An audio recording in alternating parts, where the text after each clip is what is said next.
Spirit, be here with me.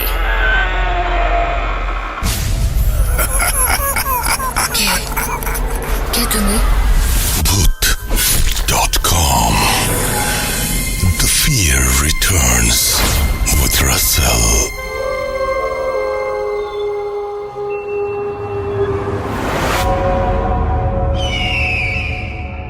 ওনার ঘটনাগুলো বলা শুরু করলেন। আজ ওনার সাথে ঘটে যাওয়া একটি ঘটনা আপনাদের সাথে শেয়ার করব, যেটা উনি নিজের মুখেই শেয়ার করার জন্য অনুমতি দিয়েছেন। তো চলুন চলে যাই ঘটনায়। তো ঘটনাটার সময়কাল তো বেশ আগের বলতে তখন কিন্তু মানে এত আগের না যে উনি ছোট ছিলেন, বিষয়টা এরকম না। এটা 2005-06 সাল বা 7 সাল এরকম একটা সময় হবে আর কি। তখন তো এই যে মাহমুদুল হাসান রানা ভাই আর ওনার আপন ভাই নাম হলো সোহেল রানা, তারা তো মোটামুটি বোঝা শিখেছেন আর কি। এরকম একটা সময়ের ঘটনা। তো উনি রাতের বেলা মাছ ধরার কিন্তু নেশা ছোটবেলা থেকেই উনি রপ্ত করেছেন। মাছ ধরতে বেশ পটুও বলা চলে। এই আজিজ খলিফা আঙ্কেল উনি রাতের বেলা মাছ ধরতে গিয়েছেন, একাই গিয়েছেন। ওনার বাসা থেকে ওই মাছ ধরার ওই বিল বা খাল ওটা খুব বেশি দূরে না। তো উনি যখন গিয়েছেন, ওনার যাওয়ার পথটাতে কিন্তু অনেক বাঁশ আর ঝোপ জঙ্গল পড়ে আর কি। বিশেষ করে এই রানা ভাইরা যেখানে বাড়ি করেছেন এই জায়গায় অনেক আগে থেকে ঝোপ জঙ্গল রয়েছে, অনেক বাঁশ আর রয়েছে। তো এগুলো পার হয়ে যেতে হয়। বিভিন্ন জায়গায় ছোট ছোট ডোবা আছে, বর্ষাকালে বৃষ্টির পানিতে সেগুলো ভরে যায়। আবার বর্ষাকালে বিস্তীর্ণ এলাকা প্লাবিত হয়ে যায়, সেখানে অনেক ধরনের দেশি মাছগুলো আসে, সেগুলো অনেকেই রাতের বেলা ধরেন, সারা রাত ধরে ধরেন। তখন ওনারা এই যে এখনকার মতো যে টর্চ লাইটগুলো, তখনও কিন্তু তাদের হাতে এই ধরনের চার্জার লাইটগুলো আসেনি। তখন ওই স্টিলের যেই এক ধরনের লাইট ছিল, অলিম্পিক বা হক ব্যাটারি যেগুলো ব্যবহৃত হতো, ওইগুলোতে ড্রাই সেল ব্যাটারি আর কি, যেগুলো এগুলো দিয়ে ওনারা চালাতেন। 2 ব্যাটারি, 3 ব্যাটারি, 5 ব্যাটারির এরকম লাইট ছিল আর কি। এগুলোর মধ্যেই আবার একদম ছোট একটা টর্চ লাইট ছিল, যেটার আলো খুব কম হতো। এটা আমি ছোটোবেলায় দেখেছি, এখন তো আর এগুলো আসলে দেখা যায় না। তো যাই হোক, ওনার কাছে 3 ব্যাটারির একটা লাইট ছিল, সেটা নিয়ে উনি গিয়েছেন আর কি। মাছ ধরার যে সরঞ্জামাদি উনি নিয়েছেন সাথে, সেই সাথে আরও একটা জিনিস উনি সবসময় সাথে রাখেন, সেটা হলো ধারালো একটা দা জাতীয় একটা দেশি অস্ত্র। কারণ রাতের বেলা অনেক সময় বিপদ আপদে পড়ে যেতে হয়। কুকুর ঘিরে ধরে চতুর্দিকে, শেয়াল ঘিরে ধরে চতুর্দিকে, এছাড়া তো আরও অনেক সমস্যা তো আছেই। এই জন্য উনি এই দাটা সাথে রাখেন। তো উনি যখন ওই খালের ওখানে গিয়েছেন, গিয়ে দেখেন যে 4-5 জন লোক তারা মাছ ধরছে। তবে মাছ ধরার সাথে সাথে উনি এই আরও একটা ব্যাপার লক্ষ্য করলেন, যে তাদের কারোর সাথে কোনো আলো নেই। সাধারণত যারা মাছ ধরে সাথে কিন্তু হারিকেন জাতীয় কোনো একটা জিনিস এমনভাবে রাখে, দেখা যাচ্ছে যে একটা পাতিল জাতীয় কোনো জিনিস সাথে আছে, ওই পাতিলের মধ্যে হারিকেনটা বসিয়ে রেখেছে। তা না হলে তো পানির মধ্যে হারিকেনটা পড়ে যাবে। তো ওইভাবে হারিকেনটা বসিয়ে রাখা, সাধারণত এই কাজগুলো কিন্তু অনেকে করে থাকেন। উনি দেখেন যে এই লোকগুলো যে মাছ ধরছে, এরা কেউই আলো ব্যবহার করছে না। উনি অবশ্য এটা নিয়ে খুব বেশি চিন্তা করেন নাই। উনি দূর থেকে বললেন, এই কিরে তোরা কারা রে, আমিও আসছি মাছ ধরতে, আসি তোদের কাছে, আসি তোদের কাছে এসে মাছ ধরি। তো যখনই এটা উনি বললেন, ওনার কাছে মনে হলো ওই যে 4-5 জন মানুষের মতো অবয়ব দেখা যাচ্ছিল পানির ভিতরে মাছ ধরছে বলে মনে হচ্ছে। এরা সবাই একসাথে কাজ বন্ধ করে তার দিকে মনে হলো ঘুরে তাকালো। ঘুরে তাকানোর পর তাদের চোখ যে লাল টকটকে জ্বলছিল, বিষয়টা এরকম না। তাদের চোখ মুখ দেখা যাচ্ছিল না। তারা কোনো উত্তরও দিল না। উত্তর না দিয়ে যে কাজটা শুরু করলো, সেটা হচ্ছে তারা মনে হলো থুথু জাতীয় একটা জিনিস নিক্ষেপ করা শুরু করলো তার দিকে। এগুলো আবার তার গায়েও এসে পড়ছে। দেখা গেল এগুলো ছিল থুতু না, এক ধরনের জলীয় পদার্থ, লুব্রিকেন্ট জাতীয় এক ধরনের জিনিস। তো উনি যখন এটা দেখেছেন, উনি বুঝতে পারলেন যে কোনো মানুষের তো এই কাজ করার কথা না।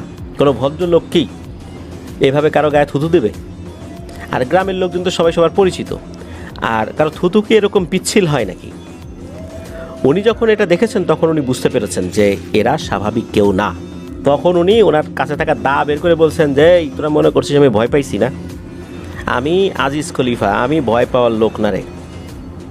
তোরা কি এখন এখান থেকে যাবি, না আমি নিচে নেমে তোদেরকে শায়েস্তা করব? এটা যখন বলছে, সাথে সাথেই ওই 4-5টা অবয়ব ভ্যানিশ হয়ে যায়। তো উনি যেহেতু এই ধরনের একটা প্রবলেম ফেস করেছেন, ওনার মনে হলো যে না, এখন আর রাতের বেলা মাছ ধরতে যাব না, এখন নামলে ওরা হয়তো বা আরও সাঙ্গপাঙ্গ নিয়ে এসে আমাকে আক্রমণ করতে পারে, এখন মাছ ধরার সিদ্ধান্তটা ভালো সিদ্ধান্ত হবে না। উনি মাছ না ধরে বাড়িতে চলে আসেন। তো ওনাদের যে ঘরটা ছিল, ঘরটার এক সাইডে সনের বেড়া ছিল, উপরে টিন ছিল, মানে এইভাবে কোথাও সন, ছাদের উপরেও ছিল, এইভাবে বড় একটা ঘর আর কি, এক এক সাইডে এক এক রকম করে ওনারা তৈরি করেছেন। তো উনি রাতের বেলায় এসে ঘুমিয়ে পড়েছেন। তো ওনার পাশে কিন্তু ওনার ছেলে সোহেল রানা, মানে এই যে মাহমুদুল হাসান রানা ভাইয়ের ভাই, সে শুয়ে আছে। তো রাত তখন কয়টা বাজে, হয়তো বা রাত আনুমানিক 12টা-1টা বাজে। উনি তো অনেক রাত্রে যে মাছ ধরতে গিয়েছেন বিষয়টা এরকম না, গিয়ে ওইটা দেখে আবার ফেরত চলে আসছেন। তো উনি ঘুমিয়ে আছেন। ঘরের মধ্যে হারিকেনটা আলতো করে জ্বালানো ছিল। আমরা যেরকম ডিম লাইট জ্বালায় রাখি না ঘরে, রাতের বেলা ওই ডিম লাইটের আলোতে কিন্তু ঘরের কিছু কিছু জিনিস একটু একটু করে দেখতে পারি। তো উনি দেখতে পান যে কিছু একটা এই সোহেল রানা যিনি, তার পায়ের কাছে আছে, মানে তার ছেলের কাছে আছে আর কি। উনি চিন্তা করেন কী ব্যাপার, জিনিসটা কী রে, একটু নড়াচড়া করে, আবার মনে হচ্ছে একটা না, এটা দুইটা। উনি একটু চোখ কচলিয়ে ভালো করে তাকিয়ে দেখেন যে এই দুইটা ভয়ঙ্কর বিষধর দুইটা সাপ, আর একটা সাপ ফনা তুলে এই সোহেল রানা ভাইকে কামড় দেওয়ার জন্য উদ্যত হয়েছে। তখনই এই আজিজ খলিফা আঙ্কেল উনি লাফ দিয়ে এই সোহেল রানা ভাইকে এক হ্যাচকা টান মেরেছেন। যেই না হ্যাচকা টান মেরেছেন তার দিকে, সাথে সাথে ওই সাপের যেই ছোবলটা, এইটা বিছানার উপর গিয়ে পড়ে। উনি তো সাপ সাপ বলে চিৎকার করা শুরু করে দিয়েছেন। তখন ওনার চিৎকারে পাশের রুম, অন্য ঘর থেকে লোকজন তো বের হয়ে আসছে। এই যে মাহমুদুল হাসান রানা ভাইয়ের কাকা, ফুপা, যারা যেখানে ছিল, লাঠি সোটা নিয়ে চলে এসে সাপ কোথায়, সাপ কোথায়। এদিকে এই আজিজ খলিফা আঙ্কেল দেখছেন এই সাপগুলো একদম মানে মাটি থেকেই, যেটা ফ্লোর আর কি, সেখান থেকে অদ্ভুতভাবে কিভাবে যেন বেড়া বেয়ে চালের ভিতরে ঢুকে গেল। আর চালের ভিতরে যে ঢুকে গেল, চালের একটা অংশে কিন্তু ওই যে ছনের একটা পার্ট ছিল। এখন ছনের মধ্যে যদি সাপ ঢুকে যায়, এটা তো আসলে বের করা খুব কঠিন ব্যাপার। তখন উনি বলছেন যে সাপ তো ওই চালের মধ্যে ঢুকে গেছে। তখন এই যে রানা ভাইয়ের ফুপা, তারপর কাকা, এমনকি ওনার বাবাও, তারা লাঠি সোটা নিয়ে এই ছনের ভিতরে কোথায় সাপ আছে বা কোথায় সাপটা ঢুকলো, এইটা বের করার জন্য তারা চেষ্টা করছেন। এদিকে এই আজিজ খলিফা আঙ্কেলের মাথায় কিন্তু একবারের জন্য আসে নাই এইটা কোনো প্যারানর্মাল বিষয় হতে পারে, কারণ গ্রামগঞ্জে বর্ষাকালে ঘরের মধ্যে সাপ আসা, এইটা তো আসলে অস্বাভাবিক কোনো ব্যাপার, এইটা বলা যাবে না, এটা হয়। উনি ওইটাই চিন্তা করেছেন। অনেক সময় তো হয় কি যে সাপের কামড়ে মারাও গেছে মানুষজন, এরকম হয়েছে যে লেপের মধ্যে সাপ ঢুকে আছে শীতকালে, আবার বর্ষাকালে বালিশের নিচে সাপ আস্তানা গেড়ে বসে আছে, টের পাওয়া যায় নাই। খাটের নিচে কোনো একটা জায়গায় সাপ, কোনো একটা গর্তের মধ্যে সাপ ডিম পেড়ে রেখেছে, এরকম কিন্তু হরহামেশাই গ্রামে হয়। তো এটা তো অস্বাভাবিক কোনো বিষয় হওয়ার কথা না। উনি ওইটা মাথায় আনেন নাই যে এই যে একটু আগে রাতের বেলা মাছ ধরতে গিয়ে যে ঘটনা ঘটছে, এটার সাথে এটার কোনো সম্পর্ক আছে বলে ওনার কাছে মনে হয় নাই। তো উনি তো উঠছেন। এর মধ্যে ঘটেছে আর একটা দুর্ঘটনা, সেটা হচ্ছে এই মাহমুদুল হাসান রানা ভাইয়ের যে ফুপা, এই ফুপা ওই ছনের যেই চাল, এর মধ্যে ওই সাপ বের করতে গিয়ে উনি পড়ে গেছেন নিচে। আর পড়েছেন এমন একটা জায়গায়, পাশে গোয়াল ঘরের পাশে একটা জায়গা ছিল যেখানে একটা বড় মাটির একটা চারি রাখা ছিল, যেখানে গরুর জন্য বিভিন্ন ওই যে ভুসি বা খাবারগুলো মিক্স করে ওখানে দেওয়া হয়, এরকম থাকে না গ্রামে, এটা তো থাকে। তো ওইটার উপর উনি ঠাস করে পড়েছেন, পড়ে তো সেই চারিও ভেঙে গেছে, উনিও প্রচণ্ড ব্যথা পেয়েছেন। কিসের কি সাপ, তখন তাকে নিয়ে টানা হেঁচড়া শুরু হয়ে গেছে। এর মধ্যেই ঘটে আর একটা ঘটনা, সেটা হচ্ছে এই আজিজ খলিফা আঙ্কেল উনি একটি সাপ দেখতে পান। যখনই দেখতে পেয়েছেন তখনই ওই সাপটাকে উনি দিয়েছেন এক খোঁচাকে, সাপটা নিজের শরীরটাকে মোচড়াতে ওই চাল থেকে নিচে পড়ে গেছে। নিচে পড়ার সাথে সাথে উনি ওটাকে পিটিয়ে মেরে ফেলেছেন। উনি চিন্তা করছেন একটা যেহেতু আছে, পালাতে পারেনি, আর একটা নিশ্চয়ই আছে। উনি আবার নিজে উদ্যোগ গ্রহণ করে নিজের উদ্যোগে উনি সাপ খোঁজা শুরু করেছেন। এদিকে তো ফুপাকে নিয়ে টানা হেঁচড়া শুরু হয়ে গেছে, উনি প্রচণ্ড ব্যথা পেয়েছেন পড়ে গিয়ে। ওই একটা সাপ মেরে ফেলার অল্প কিছুক্ষণ পরেই আজিজ খলিফা আঙ্কেল আর একটা সাপ পেয়েও যান, সেটাকেও উনি পিটিয়ে মেরে ফেলেন। ঘটনা আপাতত এখানেই মনে হতে পারে শেষ, কিন্তু না, ঘটনা এখান থেকে শুরু মাত্র। ওই রাত্রে যে যার মতো চলে যায়, তবে আল্লাহর রহমতে ফুপার খুব বড় ধরনের ক্ষতি হয় নাই চাল থেকে পড়ে গিয়ে।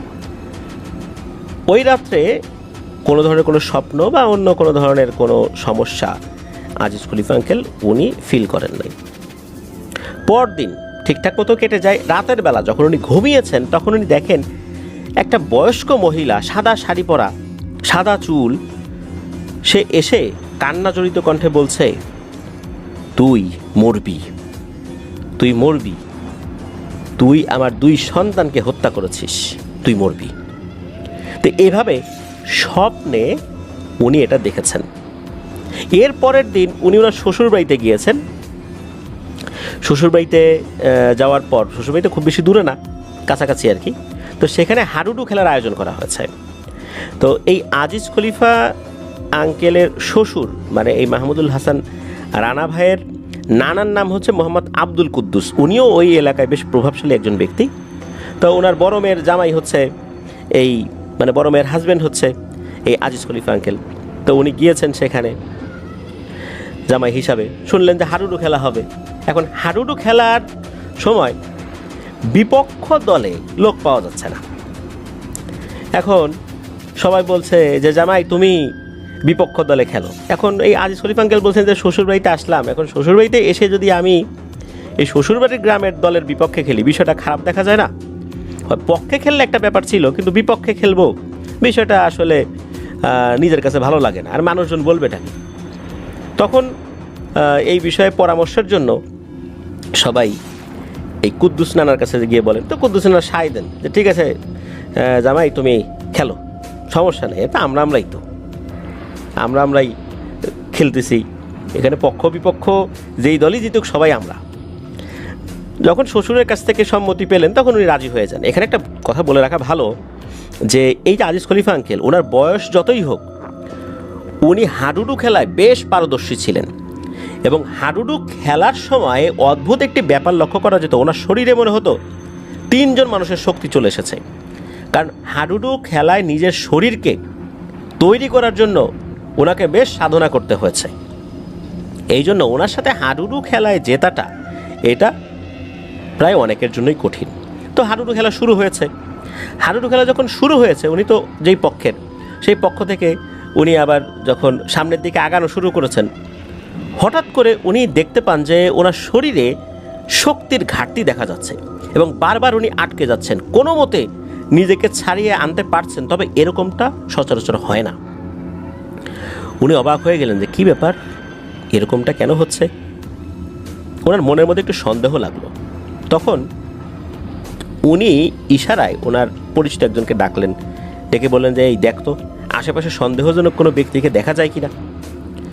তখন দেখা গেল একজন ব্যক্তিকে, খুব বেশি খুঁজতে হয় নাই, ওই খেলার যেই জায়গাটা ওখান থেকে একটু দূরেই একটা গাছের নিচে এক লোক বসে আছে, মধ্যবয়স্ক একজন ব্যক্তি, সে ওখানে বসে কিছু একটা করছে।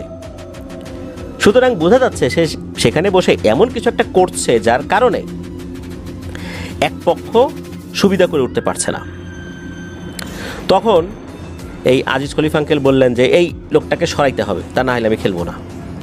এখন এই লোকটাকে সরানোর কথা যখন বলা হচ্ছে তখন অপর পক্ষ রাজি হয় না। যতই নিজেরা নিজেদের পরিচিত থাক না কেন, অপর পক্ষ রাজি হয় না, কারণ অপর পক্ষ তো তাকে নিয়ে আসছে এখানে। এদিকে আজিজ খলিফা আঙ্কেল বলছেন যে এই লোককে না সরাইলে আমি খেলবো না। এর মধ্যে হস্তক্ষেপ করতে হয় এই কুদ্দুস নানাকে। ওনার কানে চলে যায় যে এরকম একটা ঝামেলা হচ্ছে, কোন এক লোক এসে কিছু একটা তন্ত্রমন্ত্র করছে। তো উনি সেখানে এসে ওই লোকটাকে ওখান থেকে সরিয়ে দিতে সক্ষম হন। তো খেলায় জিতেও যায় এই আজিজ খলিফা আঙ্কেলের দল। এখন যে দলই জিতুক, সবাই তো পরিচিত লোকজন, এটা নিয়ে খুব বেশি মাথা ব্যথা হয় নাই।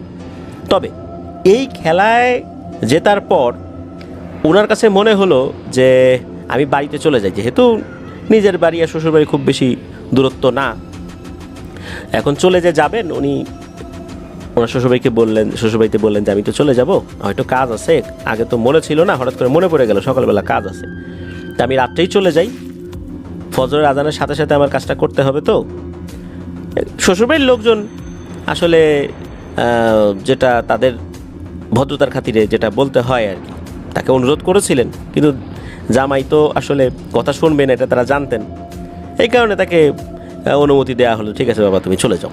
তো উনিও রওনা দিয়েছেন। তো উনি যখন রওনা দিয়েছেন তখন রাত 9টা কি 10টা বাজে, অনেক রাত, বিষয়টা কিন্তু এরকম না। তবে গ্রাম অঞ্চল তো এরকম রাত বিরেতে হাঁটাচলা করা, তারপর আবার বিশাল একটা মাঠের ভেতর দিয়ে, মানে ফসলি মাঠ, মাঝখান দিয়ে আইল আছে, একে বেঁকে আইল চলে গেছে। তো এই আইল ধরে উনি আস্তে আস্তে হেঁটে যাচ্ছেন। হঠাৎ করে হয় কি, উনি ওনার সামনে একটা ঘোড়া দেখেন। দেখা গেল একটা বড় ঘোড়া টকবক টকবক করে করে দৌড়ে আসছে। ঘোড়ার খুরের যে আওয়াজ টকবক করে হচ্ছে এটা কিন্তু শোনা যাচ্ছে, অথচ ফসলি ক্ষেতের বিভিন্ন জায়গায় তো পানি ছিল, তো ঘোড়া যদি দৌড়ে আসে এই কাদার মধ্যে তো টকবক টকবক শব্দ হওয়ার কথা না। উনি বুঝতে পারলেন যে এটা সাধারণ কোনো ঘোড়া নয়। উনি দূর থেকে বলেন, এই শোন, আমি কিন্তু আজিজ খলিফা, আমাকে ভয় দেখানোর চেষ্টা করিস না, যা ভাগ এখান থেকে ভাগ, কাছে আসিস না, আসলে কিন্তু খবর করে ছাড়বো, আমি কিন্তু অন্য 8-10 জন লোকের মতো না। এরপরে কি হয়, ওই ঘোড়াটা নাকি হঠাৎ করেই অদৃশ্য হয়ে যায়। উনি চিন্তা করলেন যাক গেছে, আপদ বিদায় হয়েছে, এখন যাই বাড়ির দিকে হাঁটা ধরি। তো ওই মাঠটা মাঠটা পেরুলেই, মানে পার হওয়ার পরেই আরও বেশ কিছু ঘর বাড়ি আছে, যেখানে ওনার নিজের বোনেরও বাড়ি আছে। তো ওনার নিজের আপন বোন, যার নাম হলো রমিসা, মানে এই রমিসা ফুপুর বাড়ি আছে মাঠ পেরোলে। চিন্তা করলেন যে ওখানে গিয়ে না হয় একটু দাঁড়াবেন, ওই চিন্তা করেছেন। উনি তো এগিয়ে যাচ্ছেন, অল্প একটু পথ আগানোর পর হঠাৎ করে উনি থেমে যান। উনি দেখেন ওনার সামনে কাফনে মোড়ানো একটা লাশ আইলের একদম মাঝামাঝি শোয়ানো। উনি যতই সাহসী হোক না কেন, একা মানুষ, হঠাৎ করে এই ধরনের জিনিস যদি সামনে চলে আসে, কিছুটা উনি এলোমেলো ভাব ফিল করবেন, এটাই তো স্বাভাবিক, হয়েছিল তাই।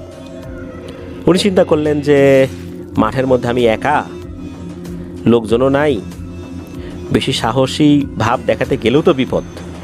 তো উনি এরকম চিন্তা করছেন যে কি করবেন। এরকম চিন্তা করতে করতে হঠাৎ করে দেখেন যে এখন আর একটা লাশ না, আরও একটা লাশ, মানে ওইটা থেকে 5-6 হাত সামনে আর একটা লাশ একই রকমভাবে রাখা। ওনার মাথায় তখন একটা বুদ্ধি খেলে যায়। বিশেষ করে এই ধরনের সিচুয়েশনে আসলে মাথা ঠিক রেখে সুস্থ চিন্তা করাটা বেশ কঠিন। উনি তখন একটা সুস্থ চিন্তা করেছিলেন। উনি তখন একটা কাজ করলেন, সেটা হচ্ছে যে উনি জানতেন যে এরকম যদি লাশ সামনে চলে আসে, তবে কখনোই নিজের বাম সাইড দিয়ে লাশটাকে কাটিয়ে পার হওয়া যাবে না, নিজের ডান সাইড দিয়ে লাশটাকে কাটিয়ে পার হয়ে চলে যেতে হবে। তো উনি যখন দেখলেন যেরকম লাশ দুটা আইল বরাবর একদম আড়াআড়িভাবে শোয়ানো, তখন উনি যেটা করলেন সেটা হচ্ছে ওনার ডাইন সাইড দিয়ে উনি লাশটাকে পাশ কাটিয়ে হাঁটা শুরু করলেন এবং বাম দিকে তাকিয়ে দেখছেন লাশগুলো নড়াচড়া করে কিনা। দেখলেন যে না, নড়াচড়া করছে না। উনি যখন সেটা কাটিয়ে সামনের দিকে এগিয়েছেন, তখন দিয়েছেন এক ঝেড়ে দৌড়, আর পেছন দিকে তাকাতাকি নেই। উনি যখন দৌড় দিয়েছেন, দৌড় দিয়ে একবারে মাঠ পার হওয়ার পর একজন আত্মীয়ের বাড়ি আছে, তার বোন না অবশ্য, বোনের বাড়ি আরও পরে। তো সেই আত্মীয়র যে ঘর, এই ঘরের চতুর্দিকে বেড়া রয়েছে। গ্রামের বাড়িতে আসলে বেড়াগুলো কিন্তু দুর্বল করেই তৈরি করা হয়, পাটখড়ির বেড়া, বা অনেক সময় দেখা যায় যে সুপারি গাছের যেই একটা ডাল থাকে, আমরা ডাইগা বলি, ডগা বলি, পাতা বলি, এগুলো কিন্তু পড়ে যায়। তখন এইগুলো অনেক সময় বাঁশের উপর আড়াআড়িভাবে দিয়ে একটা বেড়ার মতো তৈরি করা হয়। এটা কিন্তু স্থায়ী কিছু না, তারপরও একটা পর্দার ব্যাপার থাকে একটা বাড়ির। ওই বাড়িটা ছিল পাটখড়ির, জায়গায় জায়গায় এরকম সুপারি গাছ বা এরকম কোনো কিছু দিয়ে তৈরি করাও ছিল এরকম বেড়া। উনি সেগুলো ভেঙে নিয়ে একদম মানে বাড়ির যে মেইন বেড়া এই বেড়ার উপর পড়েছে। এদিকে লোকজন চিন্তা করছে, আরে কী হলো এত রাতের বেলা, এ কী হলো, মনে করেছে যে হয়তো বা শেয়াল টেয়াল এসে হামলে পড়েছে।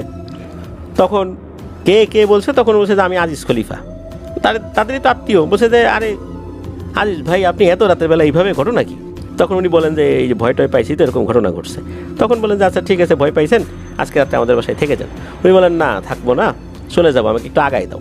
তো ওরাও আবার একটু আগাই দিছে। এরপর উনি আবার আগানো শুরু করেছেন। তখন আরও একটা ঘটনার মুখোমুখি উনি হন। উনি দেখেন একটা শিমুল গাছ, ওই গাছটা উনি আগে থেকে চিনতেন। শিমুল গাছের নিচে একদম তার মায়ের রূপ ধরে, মানে এই মাহমুদুল হাসান রানা ভাইয়ের দাদির রূপ ধরে দাঁড়িয়ে রয়েছে একজন মহিলা। এটাকে দেখেই তো উনি বুঝতে পারছেন যে এটা তার মা না।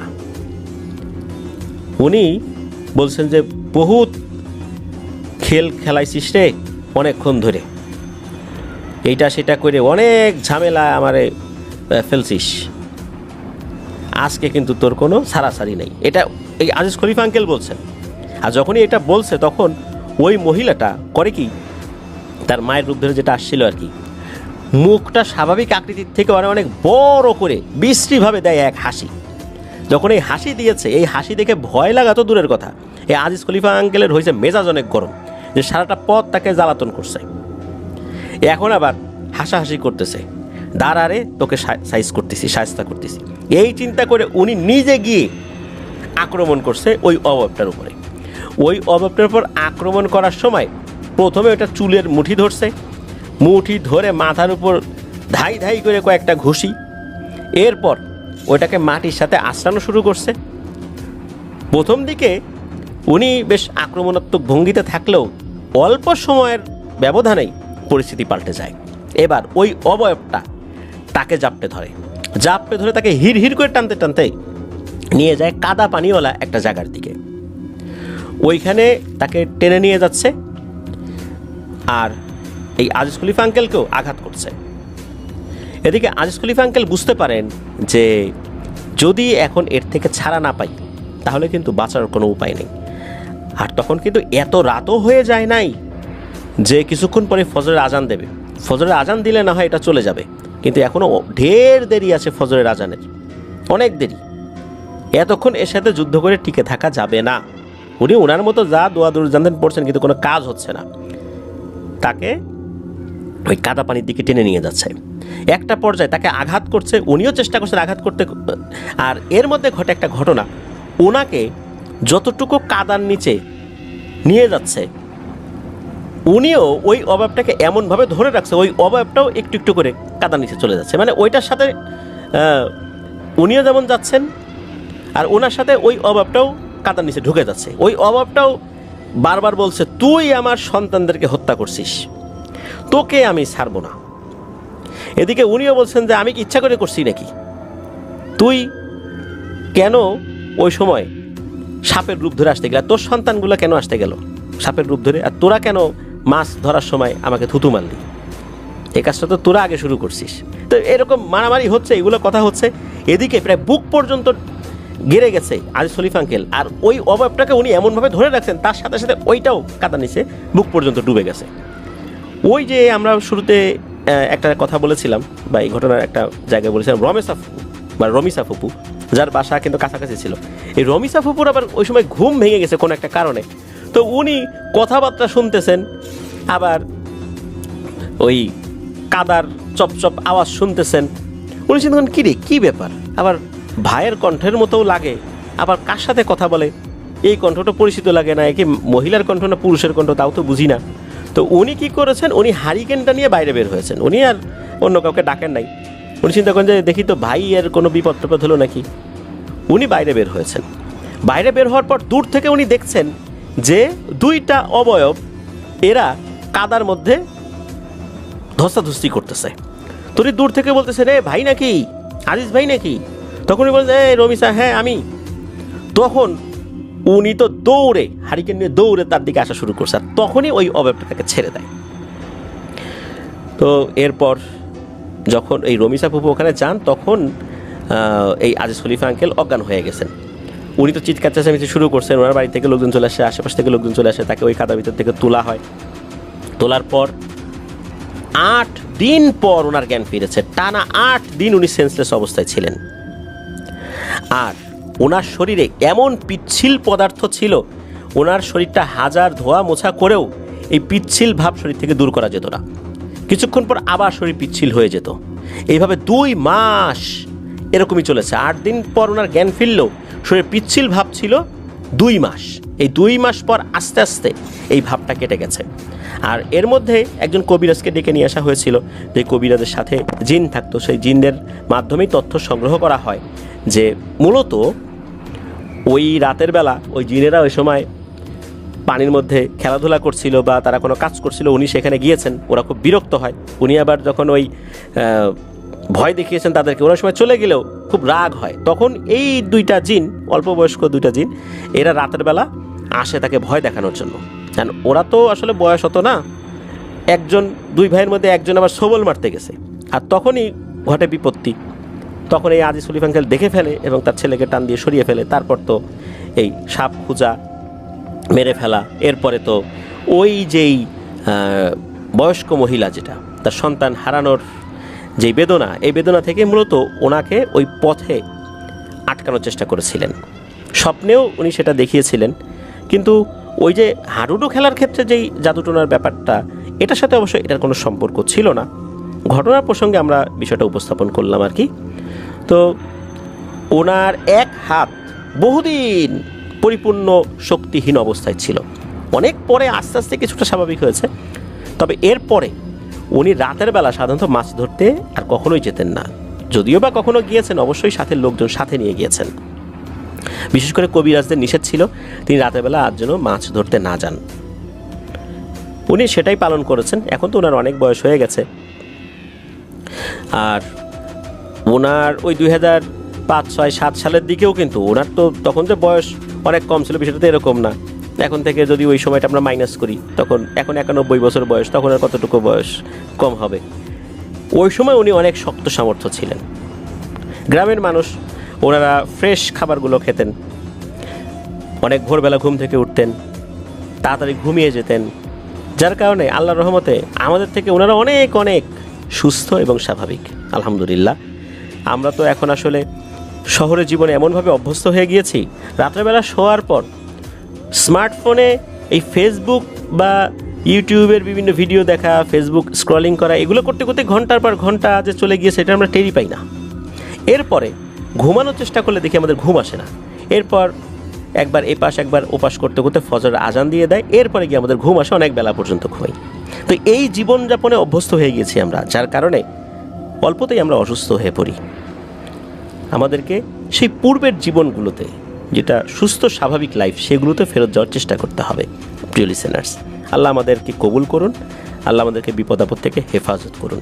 তো এটাই ছিল ঘটনা। ধন্যবাদ জানাচ্ছি মাহমুদুল হাসান রানা ভাইকে, আর ওনার বাবা আজিজ খলিফা আঙ্কেলকেও ধন্যবাদ জানাচ্ছি। নিশ্চয়ই আপনি এই ঘটনাটা শুনবেন, এরপরে আপনার কাছ থেকে আরও অনেক ঘটনা পাবো, সেই প্রত্যাশা আমরা জানাচ্ছি। আশা করছি আপনি আরও অনেক ঘটনা আমাদেরকে দেবেন ইনশাল্লাহ। প্রিয় লিসেনার্স, যারা ধৈর্য ধরে আমাদের সাথে ছিলেন, সবাইকে ধন্যবাদ জানাচ্ছি। আপনারা Booth.com with Russell. Welcome back. আপনাদের সবাইকে স্বাগত জানাচ্ছি আমি রাসেল। আশা করছি আপনারা সবাই ভালো আছেন এবং ভালোর দলে আছেন। আমিও ভালো আছি এবং ভালোর দলে আছি। আজকে আরও একটা ঘটনা নিয়ে হাজির হলাম আপনাদের সামনে। গতদিন আমরা শুনিয়েছিলাম সাবিত আলমের পাঠানো একটি ঘটনা। আজও তার ব্যতিক্রম নয়। সাবিত আলম পরপর 2টি ঘটনা উপহার দিয়েছেন আমাদের। আমরা তার পাঠানো দ্বিতীয় ঘটনাটি আজকে পড়ছি। আশা করছি ঘটনাটি আপনাদের ভালো লাগবে। যেভাবে লেখা আছে আমি সেভাবেই পড়ে শোনাচ্ছি। আসসালামু আলাইকুম রাসেল ভাই ও প্রিয় শ্রোতা বন্ধুরা, কেমন আছেন আপনারা? আশা করি আল্লাহর রহমতে আপনারা সবাই ভালো আছেন ও সুস্থ আছেন। আমিও ভালো আছি আলহামদুলিল্লাহ। আমি আপনাদের সবার পছন্দের showbooth.com এর মডারেটর এবং একনিষ্ঠ ভক্ত মোহাম্মদ সাবিত আলম। লিখছি ময়মনসিংহ বিভাগ থেকে। যেখান থেকে আজকের এই ঘটনাটি শুনছেন, আপনাদের সবাইকে আল্লাহ খুশি রাখুন।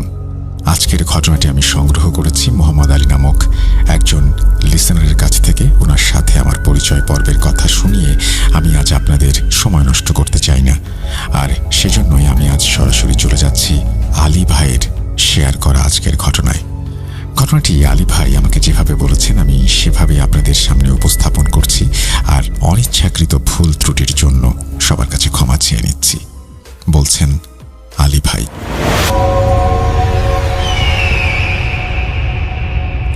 আসসালামু আলাইকুম, আমার নাম আলী, আর আজ আমি যে ঘটনাটি আপনাদের সামনে শেয়ার করতে যাচ্ছি সেই ঘটনাটি আমার বন্ধু ও তার আম্মুর সাথে ঘটেছিল। কিন্তু যেহেতু ওনারাই এই ঘটনার মূল দুইজন ভুক্তভোগী, সেহেতু এই ঘটনাটি আমি নিজের ভাষাতেই আপনাদের সামনে উপস্থাপন করছি। আমার আজও মনে আছে যে আমি আর সামি ছোটবেলা থেকেই খুব ভালো বন্ধু ছিলাম। আমরা ছোটবেলা থেকে একসাথে কাটিয়েছি, খেলাধুলাও একসাথে করেছি, পড়াশোনাও একসাথে করেছি, এমনকি আমরা চাকরিও একসাথেই করতাম। আমরা যা কিছু করতাম সবই একসাথে। ছোটবেলা থেকেই আমি একটা জিনিস আগে থেকেই জানতাম যে সামির বাড়ি হন্টেড ছিল। তার বাড়িতে শুধু সে আর তার মা থাকতেন। আমি কখনো তার পরিবারের বাকি সদস্যদের বিষয়ে জানতে চাইনি, আর সামিও কখনো আমাকে বলেনি। কিন্তু আমার এখনো মনে আছে যে যখন ছোটবেলায় আমি ওদের বাড়িতে যেতাম তখনই দেখতাম যে তার মা অসুস্থ অবস্থাতেই সবসময় থাকতেন। আমি প্রায়ই দেখতাম যে ওনার চুল এলোমেলো হয়ে আছে, উনি মুখ দিয়ে নানান ধরনের আজব সব আওয়াজ বের করছেন। এছাড়াও ওনার আচরণও বেশ অদ্ভুত ছিল। সামিকে ওর আম্মুর বিষয়ে জিজ্ঞেস করলেই বলতো আম্মুর শরীর ভালো নেই, কারণ সে জানতো যে আমি জিন ভূতের ব্যাপারে বেশ ভালোই ভয় পেয়ে যাই।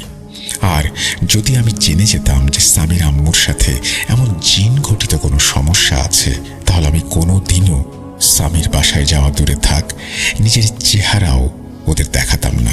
এটা সামি খুব ভালোভাবে জানতো। মাঝে মাঝে যখন আমি সামিদের বাসায় যেতাম তখন দেখতাম যে ওর আম্মুর হাত পা বাঁধা অবস্থায় একজন হুজুর যেন ময়ূরের পালক দিয়ে ওনার গায়ে আঘাত করছেন। এমন অবস্থায় সামির আম্মু খুব জোরেই চিৎকার চেঁচামেচি করছেন আর মুখ দিয়ে অদ্ভুত সব আওয়াজ বের করছেন। একদিন ওদের বাসায় যাওয়ার পর যেন আমার সাথে কিছু অদ্ভুত জিনিস ঘটে গেল। আমি ওদের কিচেনে দাঁড়িয়ে পানি খাচ্ছিলাম, তখনই হঠাৎ আমার কানের কাছ থেকে সাপের মতো একটা আওয়াজ ভেসে আসলো। যেমনটা সাপ মুখ থেকে জিভ বের করলে হয়, সেই একই শব্দ আমার পেছন থেকে ভেসে আসছিল। আমি যখন পেছনে ফিরে তাকালাম তখন দেখলাম যে সামির আম্মু দাঁড়িয়ে আছেন। ওনার জিভটা একদম সাপের মতোই বাইরে বের হয়ে আছে। ওনার চেহারায় একটা অদ্ভুত ও ভয়ঙ্কর হাসি ছিল। তিনি আমাকে এমনভাবে পর্যবেক্ষণ করছিলেন যেভাবে কোনো সাপ শিকারের দিকে তাকিয়ে থাকে। আমার বয়স সে সময় 10-11 বছরের মতো হবে। ভয় তখন আমার হাত থেকে পানি ভর্তি গ্লাসটা মাটিতে পড়ে যায়। আমি সেখান থেকে দৌড়ে চলে যাই। এরপর আমার ও সামির দিনগুলো এভাবেই কাটছিল। আস্তে আস্তে একটা সময় আমরা বড় হয়ে উঠলাম। যেমনটা আগে বলেছিলাম যে আমি ও সামি একই জায়গায় চাকরি করতাম। চাকরিতে বিকেলের দিকে 1 ঘন্টার মতো ব্রেক আওয়ার হতো। ব্রেক আওয়ারে আমরা দুজনে একই জায়গায় চলে যেতাম আড্ডা দেওয়ার জন্য। আড্ডা দেওয়ার জন্য আমাদের পাশেই রেলওয়ে স্টেশনে গিয়ে বসতাম। একে অপরের সঙ্গে অনেক বিষয়ে কথা বলতাম। সত্যি বলতে সামি নিজেও মুসলমান, কিন্তু বাড়ির নানান টেনশনের কারণে সে কিছুটা মাদকাসক্ত হয়ে গিয়েছিল। রেলওয়ে স্টেশনের কাছে একটি দোকানের পাশে থাকা কিছু ব্যক্তির কাছ থেকে সে নেশা জাতীয় দ্রব্য কিনত, আর আমি সর্বোচ্চ কোল্ড ড্রিঙ্কস এবং সিগারেট কিনতাম। একদিন সামি আড্ডার সময়ে আমাকে তার মায়ের লাইফের সমস্যাগুলো বলতে শুরু করে। শেষ অবধি সবই বলে সে, যা এত বছর নিজের কাছেই রেখে দিয়েছিল। হয়তো তার মনে হয়েছিল যে আমাকে জানানোর জন্য এটাই সঠিক সময়। সে আমাকে শুরু থেকে শেষ পর্যন্ত একটা একটা করে ঘটনা বলতে শুরু করে, কিভাবে আর কবে থেকে তার মায়ের সাথে এই সমস্ত সমস্যার শুরু হয়। ভাই, যখন আমরা এই নতুন বাসায় এসে উঠলাম তখন সবাই বলতো যে আমাদের বাড়িতে জিনের বসবাস আছে। তখন আমার আম্মু একদম ঠিক ছিলেন। একদিন সন্ধ্যায় যখন আমি বাসায় ফিরে এলাম তখন আম্মুকে কোথাও খুঁজে পেলাম না। এরপর স্বামী বলল যে অনেকটা সময় সে তার আম্মুকে ঘরের ভেতরে খুঁজতে থাকে। একটু পর রান্নাঘরে স্বামী দেখতে পায় যে ওরা আম্মু বসে আছেন আর একা একা কার সাথে যেন কথা বলছেন। দুজনের গলার আওয়াজ শোনা যাচ্ছিল, কিন্তু স্বামীর আম্মুর সাথে যিনি কথা বলছিলেন তাকে দেখা যাচ্ছিল না, অর্থাৎ ইনভিজিবল কোনো একটা এন্টিটির সাথে আম্মু কথা বলছিলেন। স্বামীর আম্মু এমনভাবে দাঁড়িয়ে নির্দিষ্ট একদিকে তাকিয়ে কথা বলছিলেন যেন উনি কার সাথে আই কন্ট্যাক্ট করছেন এটা বোঝা যাচ্ছিল না। এই দৃশ্য দেখে স্বামী তার আম্মুকে ডাক দিতে যায়, কিন্তু কোনো পাত্তা দেন না তিনি। এরপর স্বামীর মনে হলো যে আন্টির সাথে যে ইনভিজিবল এন্টিটি রয়েছে সে আন্টির নজর স্বামীর দিকে ধাবিত করলো। স্বামী অনেক ভয়ে ভয়ে আন্টিকে ডাকছিল, কিন্তু তবুও উনি স্বামীর দিকে তাকাচ্ছিলেন না। তবে স্বামী যখনই চুপ হয়ে গেল 1 মিনিটের মধ্যে আন্টি স্বামীর দিকে তাকালেন। এমন মনে হচ্ছিল যে আন্টির সাথে যে এন্টিটি ছিল সে আন্টিকে বুঝিয়ে দিল তোমার ছেলে এখানে আছে। এরপর স্বামী আন্টিকে জিজ্ঞেস করলো, আম্মু তুমি কার সাথে কথা বলছো? উনি বললেন, কারোর সঙ্গে না। স্বামী নিজের মায়ের সাথে ঘটে যাওয়া এই ঘটনাগুলো আমাকে বলছিল, আর আমি বিমূঢ়ভাবে তাকিয়েছিলাম। ভাবছিলাম এই মানুষটা আমাকে কতটা বোকা বানিয়ে রেখেছে এতদিন। যদি জানতাম ওদের বাড়িতে জিনের বসবাস, তাহলে আমি ওদের বাড়ির ধারে কাছেও যেতাম না। তারপর স্বামী আমাকে আবারও বলতে শুরু করলো, সেদিন তার মা সব কথাগুলো অস্বীকার করেছিলেন, বলেছিলেন কারোর সঙ্গেই তিনি কথা বলছিলেন না।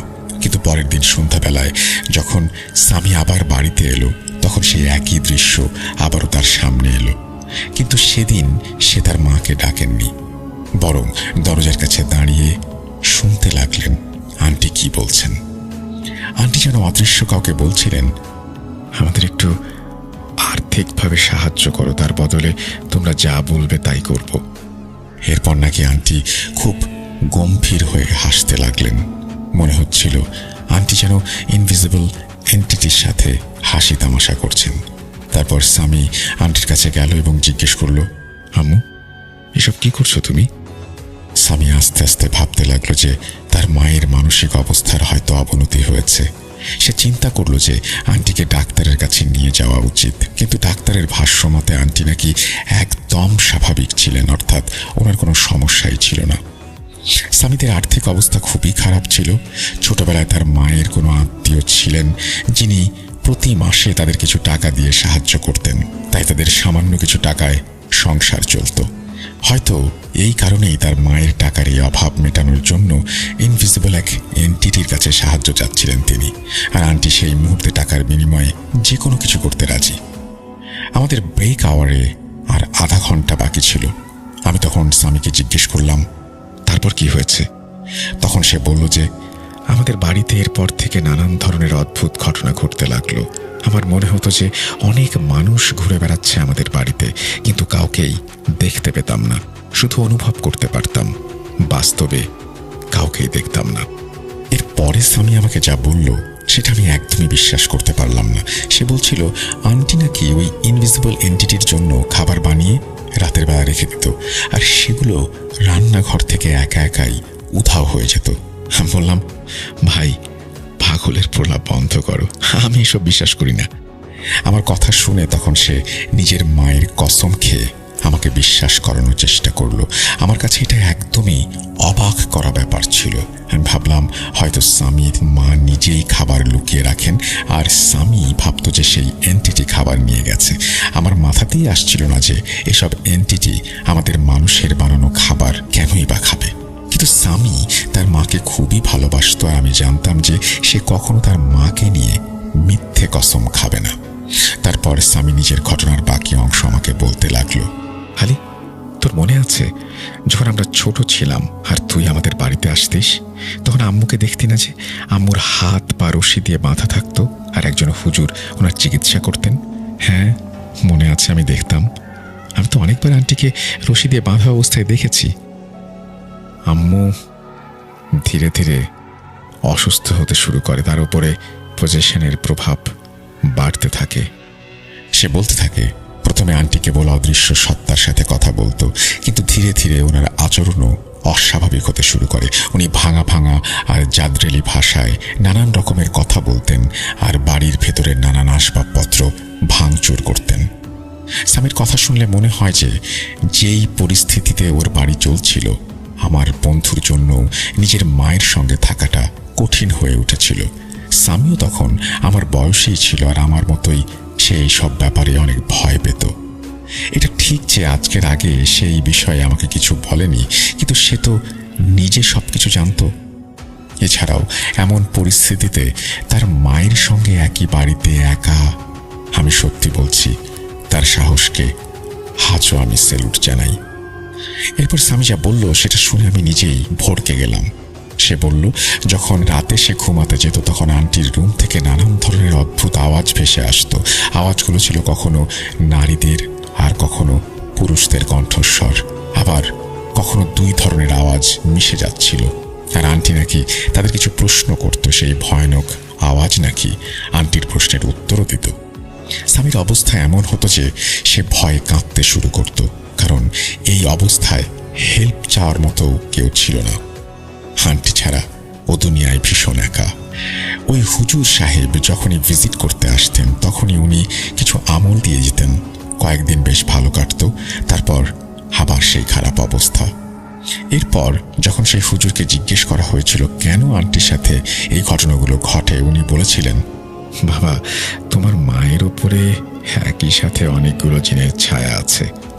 মনে করতে পারো যে জিনদের একটা গোষ্ঠী তোমার মায়ের ওপরে নজর রাখছে। এখন এটা আল্লাহই ভালো জানেন ওই শয়তানগুলো তোমার মা নিজেই দাওয়াত দিয়েছেন নাকি এরা তোমার মার ওপরে ভর করেছে।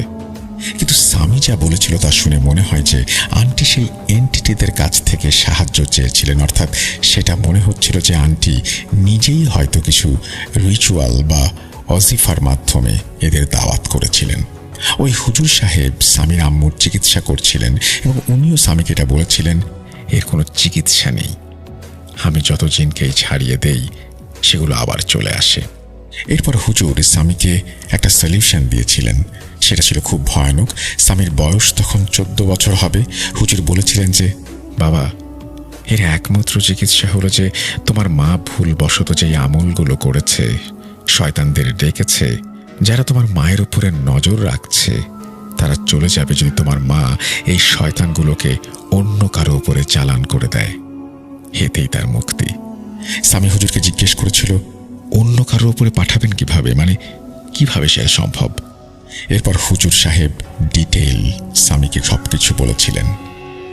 আজ যদি স্বামীর আম্মু সেই জিনদের বলে দেন যে তোমরা আমাকে ছেড়ে আমার ছেলের উপরে চলে যাও, তবেই নাকি এরা আন্টিকে আর বিরক্ত করবে না। তখন স্বামীকে কষ্টটা সহ্য করতে হবে।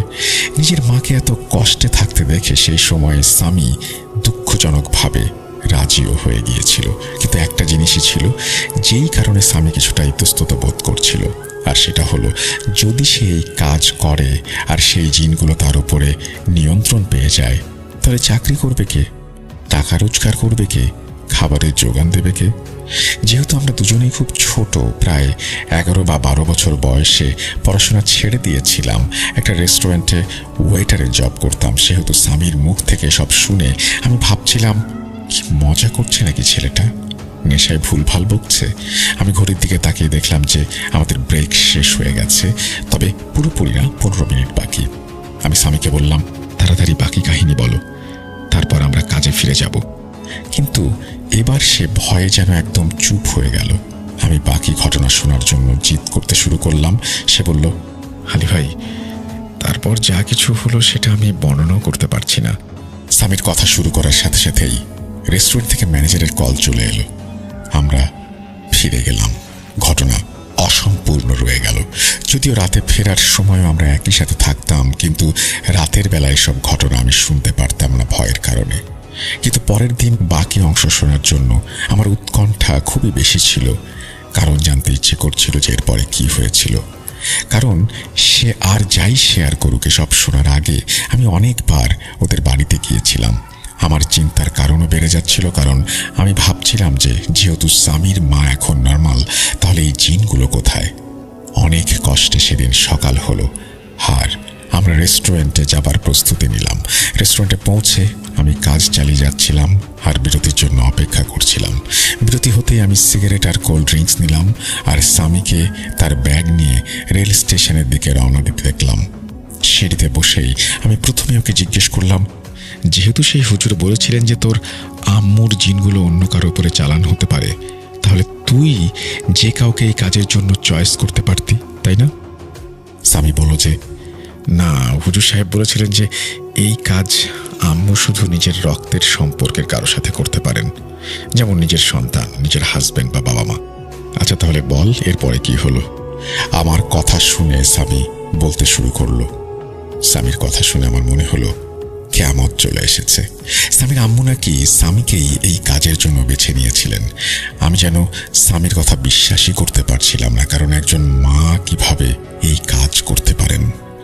সামি বলল, আমার মা আমার সঙ্গে এই কাজ করেছিলেন, কিন্তু উনি যদি আমাকে জিজ্ঞেস করে এই কাজ করতেন আমি তবুও ওনাকে মানা করতাম না।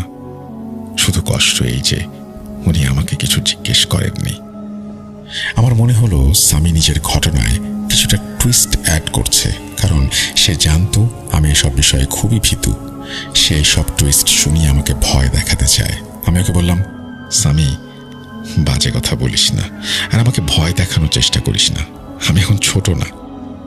এসব বলে যখন আমি ওর মুখের দিকে তাকালাম, তখন ওর মুখে আমি কোনো হাসি দেখতে পেলাম না। ভীষণ গম্ভীর এক মুখ। তার চেহারা দেখে মনে হচ্ছিল সে আমাকে হয়তো বলছে, হালি আমি সত্যি বলছি, এই মুহূর্তে আমি খুব খারাপ অবস্থায় আছি। এরপর সামি বলল, তুই জানিস না রাতের বেলা আমার সঙ্গে কি কি ঘটে, ওই শয়তান কিভাবে আমাকে হেনস্থা করে। সামির কথা শুনে আমার খুবই ভয় লাগছিল, কিন্তু সময়টা দিনের বেলা ছিল বলে আমি ওর কথাগুলো শুনতে পারছিলাম। আমি ওকে এরপর বললাম, আমার তো মনে হয় তুই একদম নর্মাল, কারণ আজ পর্যন্ত তোর সঙ্গে এমন কিছু আমি হতে দেখিনি। এরপর সে আমাকে এক ভয়ানক হাসি দিয়ে বলল, তাহলে চল আজ তোকে দেখিয়ে দেই। সামির কথা শুনে আমি খুবই ভয় পেতে শুরু করলাম। আমি আমার মাইন্ড ডাইভার্ট করার জন্য সিগারেট জ্বালাতে লাগলাম। রেড লাইনের অন্য পাশটা দেখতে লাগলাম। ঠিক তখনই আমার পাশ দিয়ে আমার কানে তেমনি সাপের ফোঁস করার মতো আওয়াজ ভেসে আসলো, যেমনটা সামিদের বাসার কিচেনে পানি খাবার সময় সামির আম্মুর মুখ থেকে আমি শুনেছিলাম। আমি ভয়ের রেশ ধরে ধীরে ধীরে বামে তাকালাম, আর দেখলাম সামি এমনভাবে জিহ্বা বের করছে যেন ঠিক তার মার মতো। তার চোখ আর মুখে সেই শয়তানি হাসি যা তার মার চোখে আমি দেখেছিলাম। হঠাৎ সে এক মহিলার কণ্ঠে কথা বলতে শুরু করলো, হালি এখন তো তোর সামনে চলে এসেছি, বিশ্বাস হয়? আমি এরপর স্বামীকে জোরে জোরে ঝাঁকাচ্ছিলাম আর বলছিলাম, এসব মজা করা বন্ধ কর, কি সব ফাজলামি শুরু করলি স্বামী? আমার মনে হলো স্বামী আর নিজের হুঁশে নেই। এমন অবস্থায় তার মা যেসব কাজ করতেন, যেসব অদ্ভুত ভাষা বলতেন, স্বামীও তাই করছে। ব্যাস আল্লাহর কাছে সাহায্য চাইলাম, আর তখনই পাশের মসজিদে আসরের আজান হলো। আজান শুনে স্বামী ধীরে ধীরে একদম স্বাভাবিক হয়ে গেল। তাকে বেশ দুর্বল মনে হচ্ছিল। আমি অনেক কষ্ট করে তাকে তুলে ধরে রেস্টুরেন্টে নিয়ে আসলাম। স্বামীর স্বাভাবিক হতে প্রায় 1 থেকে 2 ঘন্টার মতো লাগলো। তারপর সে কাজে ফিরে গেল। এরপর বাড়ি ফেরার পথে আমি তাকে জিজ্ঞেস করলাম যে বিকেলে কি হয়েছিল। সে হঠাৎ করে আমাকে প্রশ্ন করলো, কি হয়েছিল বলতো? আমি বললাম, তুই রেল স্টেশনে এমন করছিলি কেন? আমার প্রশ্নের উত্তরে সে বলল তার কিছু মনে নেই। এরপর আমি ওকে আর বেশি কিছু জিজ্ঞেস করিনি। আমি ভাবলাম যে এমনি সে আজ ভীষণ দুর্বল, সুতরাং তাকে সব বিষয়ে আর জিজ্ঞেস করাটা ঠিক হবে না। এরপর 1 বছর পর্যন্ত আর কিছু হয়নি। একদিন এমন একটি ঘটনা ঘটল যা আমি কখনোই আমার মাথা থেকে মুছে ফেলতে পারবো না। আমরা দুজন একটি দরগাতে গিয়েছিলাম। আমরা বাইরে বসে জিলাপি খাচ্ছিলাম। জিলাপি খেতে খেতে বেশ দেরি হয়ে গিয়েছিল। যেহেতু দেরি হয়েছিল আর আমাদের চাদর চড়ানোর কথা ছিল, সেহেতু আমাদের দেরি হয়ে যাচ্ছিল। আমি স্বামীকে বললাম, তুই এখানে বস, আমি গিয়ে চাদর চড়িয়ে আসি। যখন আমি ভেতরে গিয়ে চাদর চড়িয়ে এলাম, তখন আমার জন্য এমন একটি দৃশ্য অপেক্ষা করছিল যা আমি জীবনে আর কখনো দেখিনি। স্বামীর হাতের মুঠোয় সে একটা ছুরি নিয়ে বসেছিল, আর ওই ছুরি দিয়ে নিজের হাতে কাঁটা ছেঁড়া করছিল আর জোরে জোরে চেঁচাচ্ছিল, অদ্ভুত ভাষায় কথা বলছিল। এসব দেখে ওর চারপাশের লোকজন জড়ো হয়ে গেছে। আমি তখন স্বামীর কাছে গিয়ে ওর হাত থেকে ছুরি ছিনিয়ে নিতে চাইলাম যেন সে নিজের ক্ষতি করতে না পারে, কিন্তু সেখানে থাকা লোকজন আমাকে ধরে বলল, এই মুহূর্তে এই ছেলের উপরে জিনের হাজিরি হয়েছে, এই মুহূর্তে যদি তুমি ওর কাছে যাও তাহলে তোমারও ক্ষতি হতে পারে। ব্যাস, আমি তখন হেল্পলেস একজন ব্যক্তির মতো দাঁড়িয়ে স্বামীকে দেখছিলাম। সে তার নিজের হাত জখম করছে। একটু পরে সে নিচ থেকেই হঠাৎ করে চোখ বুজে মেঝেতে লুটিয়ে পড়ল। আমি দ্রুত ওর কাছে গিয়ে ছুরি সরিয়ে নিলাম আর তার মুখে পানি ঢালতে শুরু করলাম। এরপর তার জ্ঞান ফিরে আসে, কিন্তু খুব খারাপ অবস্থায় ছিল সে। এরপর ওকে আমি একটা ট্যাক্সিতে করে নিয়ে যাই হাসপাতালে, চিকিৎসা করালাম। আজও আমার বন্ধু স্বামী এসব জিন ঘটিত সমস্যার শিকার, আর ওর চিকিৎসাও চলছে। কিন্তু একটা কথা আমি আজও বুঝতে পারিনি, ওর মা কিভাবে এই জিনদের নজরে এলেন।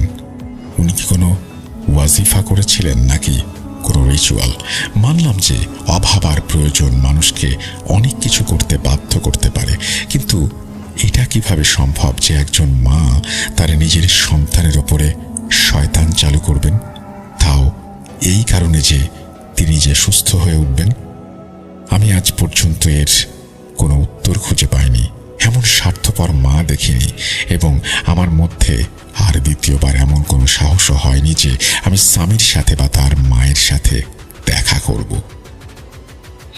আমি আপনাদের সকল শ্রোতাদের একটি পরামর্শ দিতে চাই, আপনারা কখনো এমন ওয়াজিফা বা রিচুয়াল করবেন না যা আপনাদের নিজেদের বিপদ ডেকে আনতে পারে। এই ছিল আমার বন্ধু স্বামীর ঘটনা। স্বামীর জন্য সবাই দোয়া করবেন। আল্লাহ হাফেজ।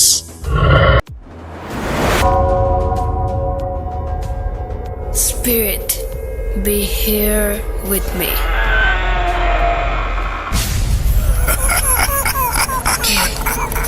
Get to me.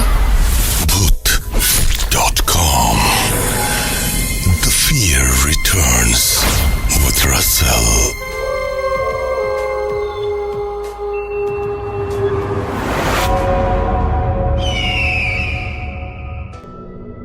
প্রিয় লিসেনার্স, এই মুহূর্তে যে স্টোরিটি আমি আপনাদের সাথে শেয়ার করতে যাচ্ছি, এই স্টোরিটির সময়কাল 1980 সাল থেকে 90 সালের মাঝামাঝি কোনো একটা সময়ে শুরু হয়। এই ঘটনাটি যেখানে ঘটে এটি একটা বিস্তীর্ণ জায়গা নিয়ে ঘটেছিল। প্রথমত এটি নড়াইল জেলার লোহাগাড়া উপজেলার শালনগর ইউনিয়ন থেকে ঘটনাটির সূত্রপাত হয়, এবং ঘটনাটির যেই এরিয়াটা মানে যতদূর বিস্তৃত হয়েছিল সেটি আলফাডাঙ্গার পানাইল গ্রাম পর্যন্ত। তো আমাদের আজকের ঘটনা এই দুই এলাকার মধ্যবর্তী জায়গা এবং দুই এলাকা নিয়েই মানে কেন্দ্রীভূত থাকে। প্রিয় লিসেনার্স, ঘটনাটি যার সাথে ঘটেছিল তার নাম হচ্ছে আলা আমিন। উনি পেশায় একজন গ্রাম্য ডাক্তার ছিলেন। ওনার বাবা ছিলেন লোকমান ডাক্তার, মানে তিনিও একজন গ্রাম্য ডাক্তার ছিলেন। আলামিন ডাক্তারের বয়স ছিল 27 থেকে 28 বছরের মতো। শালনগর ইউনিয়নেই আলামিন ডাক্তারের দোকান ছিল। মানুষ যখন তাদের বাড়িতে ডাকতো রোগী দেখার জন্য সেখানেও যেত, এবং বাজারে যে দোকান থাকতো, যে চেম্বার ছিল সেখানেও রোগী আসতো। এইভাবেই আলামিন ডাক্তারের সময় কেটে যাচ্ছে। কোনো এক বিকেলে আলামিন ডাক্তার অলসভাবে বসেছিল, কোনো রোগী ছিল না। তখন হঠাৎ একটি সুন্দরী মেয়ে আসে, যে কিছু সমস্যার কথা বলে। আলামিন ডাক্তার সমস্যাগুলি শুনে ওষুধ দিয়ে দেয় এবং 7 দিন পরে আবার আসতে হয়। মেয়েটি 7 দিন পরে আবার আসে এবং সে জানায় এই ওষুধগুলি খেয়ে সে সুস্থ হয়ে গেছে। সে আলামিন ডাক্তারকে ধন্যবাদ। এরপরেও ওই মেয়েটি মাঝে মাঝে আলামিন ডাক্তারের কাছে আসত। মেয়েটি যখন আসতো সেই সময়টি ছিল পরন্ত বিকেল। সে কখনো সকালে বা দুপুরে আসতো, আর পরন্ত বিকেলে ঠিক তখনই আসতো যখন আলামিন ডাক্তারের চেম্বারে কোন রোগী থাকতো বা তার আশেপাশে কেউ। আলামিন ডাক্তারের সাথে সে গল্প করত, কিন্তু তার বাড়ি কোথায়, বাড়িতে কে কে আছে এই বিষয়ে সে কিছুই বলত। তবে তার নাম বলে, বলে তার নাম হচ্ছে সাবিনা।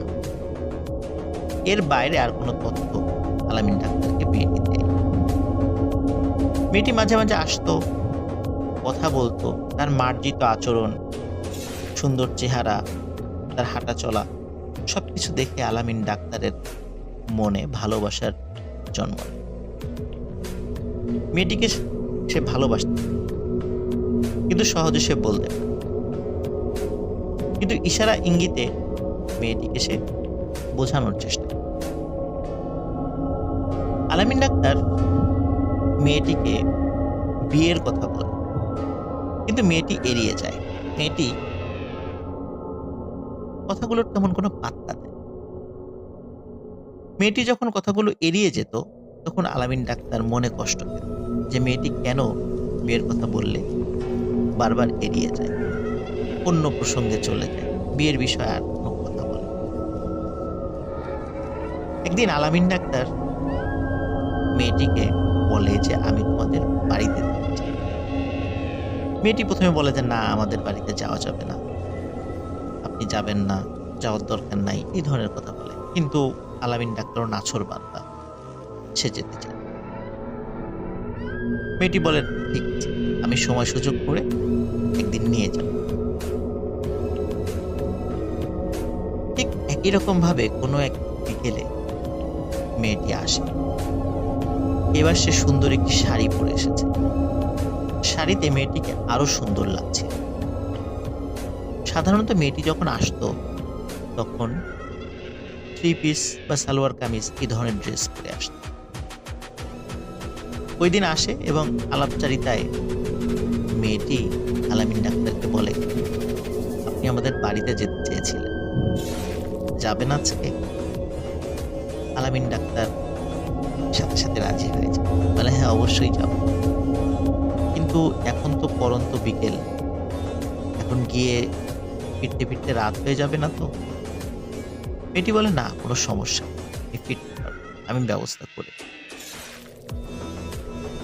মেয়েটি আলামিন ডাক্তারকে সাথে নিয়ে বের হয়ে যায়।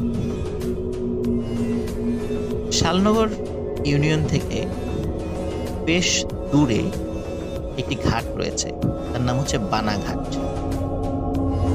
এই বানাঘাট পার হয়ে আলফাডাঙ্গার পানাইল গ্রামে তারা যায়। কিন্তু আলফাডাঙ্গার পানাইল গ্রামে যে যাচ্ছে, এই পানাইল গ্রামের নাম আলামিন ডাক্তার জানত এবং অ্যাকচুয়ালি যে সে আসলে কোথায় যাচ্ছে এটাও ওই মেয়েটি বলেন। মেয়েটি যখন তাকে নিয়ে বের হয়, বের হওয়ার পর প্রথমে একটি গ্রাম পায়, সেই গ্রামের নাম হচ্ছে ভেন্নাতলা বাজার। এই ভেন্নাতলা বাজারের থেকে একটি ভ্যান নিয়ে আগাতে থাকে। আসলে ওই ভেন্নাতলা বাজারটা কিন্তু ওই নদী পার হয়ে, সেখান থেকে ভ্যানে করে যেতে থাকে। যেতে যেতে যেতে যেতে একটি বাগানের কাছে এসে এখানে একটা বিষয় বলে রাখতে হবে। ভেন্নাতলা বাজারে যখন আলামিন ডাক্তার ও সাবিনা নামের ওই মেয়েটি আসে, আসার পরে দেখে যে একটি ভ্যান দাঁড়িয়ে আছে। ভ্যানকে ওই সাবিনা নামের ওই মেয়েটি বলে, এই ভ্যান যাবেন? ভ্যানে থাকা যে চালকটি ছিল বলে হ্যাঁ যাব, আর কোনো কথা বলেন। দুজন উঠে বসে ভ্যান চলতে থাকে এবং ভ্যানের গতি স্বাভাবিক ভ্যানের যে গতি থাকে, পা চালিত ভ্যান, তার থেকে অনেক অনেক বেশি গতি ছিল। এবং ভ্যানওয়ালাও কিছু বলে না, সাবিনা নামের ওই মেয়েটিও কিছু, দুজনই চুপ। কিন্তু ভ্যানওয়ালা কিন্তু তার মতো করে ভ্যান চালিয়ে যাচ্ছে। চালাতে চালাতে একটি বাগানের পাশে এসে ভ্যান। আলামিন কিন্তু জানছিল না যে এটি আসলে কোন গ্রাম। দুই গ্রামটি ছিল আলফাডাঙ্গার পানাইল। যাই হোক, বাগানের কাছে এসে ভ্যানটি থামে। ওই বাগান থেকে বেশ কিছুটা দূরে আরেকটি ছোট্ট বাজার রয়েছে, 3-4টা দোকান রয়েছে। সে ওই বাজারটা পার হয়েই তারা সেখানে। তো ভ্যান থেকে নেমে আলামিন ডাক্তার এবং সাবিনা নামের মেয়েটি হাঁটতে থাকে বাগানে। অন্ধকার বাগান, কোনো আলো তেমন নেই। চাঁদের আলোতে যতটুকু দেখা যায়। তখন আলামিন ডাক্তার ওই সাবিনা নামের ওই মেয়েটিকে বলে, তুমি প্রতিদিন এই বাগান পার হয়ে আসো, আবার যাও, তোমার তো যেতে যেতে বিকালে যখন আমার কাছে আসো, আবার যখন যাও যেতে যেতে সন্ধ্যা হয়ে যায়, এরকম তোমার একা একা এই বাগান পার হয়ে যেতে ভয় লাগে না? তখন মেয়েটি বলে, না, আমার ভয় লাগে, আমি সবসময় আসা যাওয়া করি, তো এই জন্য রাস্তাঘাট আমার চেনা, এই জন্য আমার ভয় লাগে। আলামিন ডাক্তার বলে, তবুও রাতের বেলা একা একটা মেয়ের চলাফেরা হয়তো লাগার কথা। তখন মেয়েটি বলে, আমি এই এলাকারই মেয়ে, আমাকে সবাই চেনে, আমি কাউকে ভয় করি না, আর কেউ আমাকে কিছু বলবেও না। যাই হোক, আলামিন ডাক্তার এই বিষয়টা নিয়ে আর কোনো কথা বানায় না।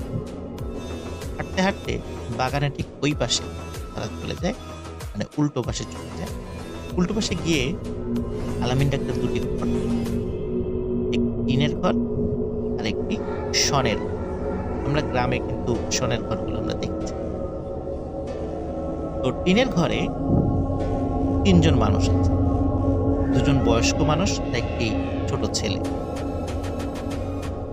তখন ওই মেয়েটি পরিচয় করিয়ে দেয়, এটি আমার মা, এটি আমার বাবা, আর এটি ছোট। আলামিন ডাক্তার অদ্ভুত হয়ে দেখে এই 3 জনের চেহারাই অনেক সুন্দর। তাদের 2 জনের, বিশেষ করে মেয়েটির মা বাবা বয়স হয়ে গেল, তাদের চেহারা অনেক সুন্দর লাগছিল আলামিন ডাক্তার বেশ অবাক। তবে এটি সে একদম স্বাভাবিকভাবেই নিয়েছিল, যেহেতু বাড়িতে গেস্ট এসেছে, গেস্টকে আপ্যায়ন করে তার সাধ্য। আলামিন ডাক্তার খাওয়া দাওয়া করে, ওই মেয়েটির মা বাবার সাথে কথা বলে, তার ভাইয়ের সাথেও কথা বলে। তার ভাইটি তখন লেখাপড়া করছিল, একদম স্বাভাবিকভাবে সবকিছু চলছিল। খাওয়া দাওয়া শেষে মেয়েটি বলে, চলুন আপনাকে এগিয়ে দিয়ে আসি। আলামিন ডাক্তার বলে, না না, আমি একাই যেতে পারবো, তোমাকে আর কষ্ট করে এই বাগানের মধ্যে দিয়ে আসতে হবে। মেয়েটি বলল, না, কোনো সমস্যা নেই, আমি আপনাকে এগিয়ে দিয়ে আসি। মেয়েটি বাগান পার করে দিয়ে আলামিন ডাক্তারকে এগিয়ে দেয়। আলামিন ডাক্তার খেয়াল করে দূরে যেই ছোট্ট কয়েকটি দোকান দেখা যাচ্ছে, সেখানে সেই ভ্যান চালকটি, যেই ভ্যান চালকটা তাদেরকে এখানে নিয়ে এসেছিল, সে সেখানে বসে আছে, এবং সেই ভ্যান চালকের সাথে আরো কয়েকটি ভ্যানও রয়েছে, সেখানে সেই ভ্যানগুলোতে চালক রয়েছে। সে কাছে যাচ্ছিল, অদ্ভুত ব্যাপার খেয়াল করছিল, যে ভ্যানটিতে আলামিন ডাক্তার এবং ওই মেয়েটি এসেছিল, ওই ভ্যানের চালক অন্য কোনো ভ্যান চালকের সাথে কোনো কথা বলছে। মেয়েটি কিছুটা পথ পাড়ি দিয়ে আলামিন ডাক্তারকে বিদায় দিয়ে চলে যায়। আলামিন ডাক্তার সেই ভ্যানের কাছে গিয়ে বলে, আপনি যাবেন? ভ্যানওয়ালা বলে, হ্যাঁ যাব, ওঠেন। আলামিন ডাক্তার ভ্যানে উঠে, ভ্যান চলতে ঠিক একই রকম ভাবে পা চালিত স্বাভাবিক ভ্যানের যে গতি থাকে, সেই গতি থেকেও অনেক বেশি গতি ছিল ওই ভ্যান। অল্প সময়ের মধ্যে ওই ভ্যান্নাতলা বাজার থেকে বেরিঘাট নামক আর একটা জায়গা আছে, সেটা পাড়ি দিয়ে বানাঘাটের কাছে নিয়ে এসে ওই ভ্যানওয়ালা বিদায়। ভ্যানওয়ালাকে তিনি টাকা দিতে চাইলেও ভ্যানওয়ালা টাকা দিতে রাখে। এর মধ্যে আলামিন ডাক্তার হিসাব করে যে বানাঘাট থেকে বেরিঘাটের যে দূরত্ব, এই দূরত্ব প্রায় 4 থেকে 5 কিলোমিটার, এবং ওই ভ্যান্নাতলা বাজারের দূরত্বও ওই বেরিঘাট থেকেও আরো অনেক, কিন্তু ঠিক কতটুকু দূর এটি সে বলতে পারছে না। এবং আলামিন ডাক্তার যখন ফিরে আসছে, তখন ঘড়িতে যে কয়টা বাজে এটিও তিনি বুঝতে পারছিলেন, কারণ তার হাতে কোনো ঘড়ি ছিল। যাই হোক, আলামিন ডাক্তার চলে আসে বাড়িতে। বাড়িতে এসে এই প্রথম আলামিন ডাক্তার ওই মেয়ে সম্পর্কে কাউকে কিছু বলে। এতদিন আলামিন ডাক্তার ওই মেয়ে সম্পর্কে কাউকে কিচ্ছু বলে। সর্বপ্রথম যাদেরকে বলে তারা আলামিন ডাক্তারের মা বাবা। তার মা বাবাকে বলে যে আমি একটা মেয়েকে পছন্দ করেছি, ওই মেয়েটির দেখতে এমন, তার বাড়ি এই দিকে, তোমরা আমার সাথে ওই মেয়েটিকে দেখতে যাবো, মেয়েটির মা বাবার সাথে কথা বলবো। তো ছেলের আসলে বিয়ের বয়স হয়ে গিয়েছিল, তারপর ছেলে যেহেতু একটা মেয়ে পছন্দ করেছে, মা বাবা রাজি হয়েছে। এখন আলামিন ডাক্তারের দায়িত্ব ছিল ওই মেয়েটিকে বলে একটা তারিখ ফিক্সড করা, যেই তারিখে আলামিন ডাক্তারের মা বাবা তাদের বাড়িতে যেত। আলামিন ডাক্তার অপেক্ষা করছিল কবে ওই মেয়েটি আসে। মেয়েটি তো প্রতিদিন আসতো না, মাঝে মাঝে আসতো। তো এই যে মাঝে মাঝে আসা, কথা বলা, এর মধ্যে দিয়েই কিন্তু 2-3 বছর কেটে গেছে। আলামিন ডাক্তারের বয়স 30+ হয়ে গেছে। তো মেয়েটি আসে একদিন, ঠিক এরকম ভাবে পরব। মেয়েটি আসার পরে আলামিন ডাক্তার বলে যে আমার মা বাবা এবং আমি তোমাদের বাড়িতে যেতে চাই, আমার মা বাবা তোমার মা বাবার সাথে কথা বলো। মেয়েটি হঠাৎ রেগেছে এবং বলে, না, এখনো সময় হয়, সময় হলে আমি জানাব, আর আমার বাড়িতে আপনার মা বাবার যাওয়ার প্রয়োজন। আলামিন ডাক্তার বলে যে না, আমি অত কথা বুঝি না, আসছে শুক্রবার, আমি অবশ্যই আমার মা বাবাকে নিয়ে তোমাদের বাড়িতে যাব। মেয়েটি বলে না, আপনি যাবেন না। কিন্তু আলামিন ডাক্তার বলে যাব, তোমরা রেডি থেকো, আমরা যাব।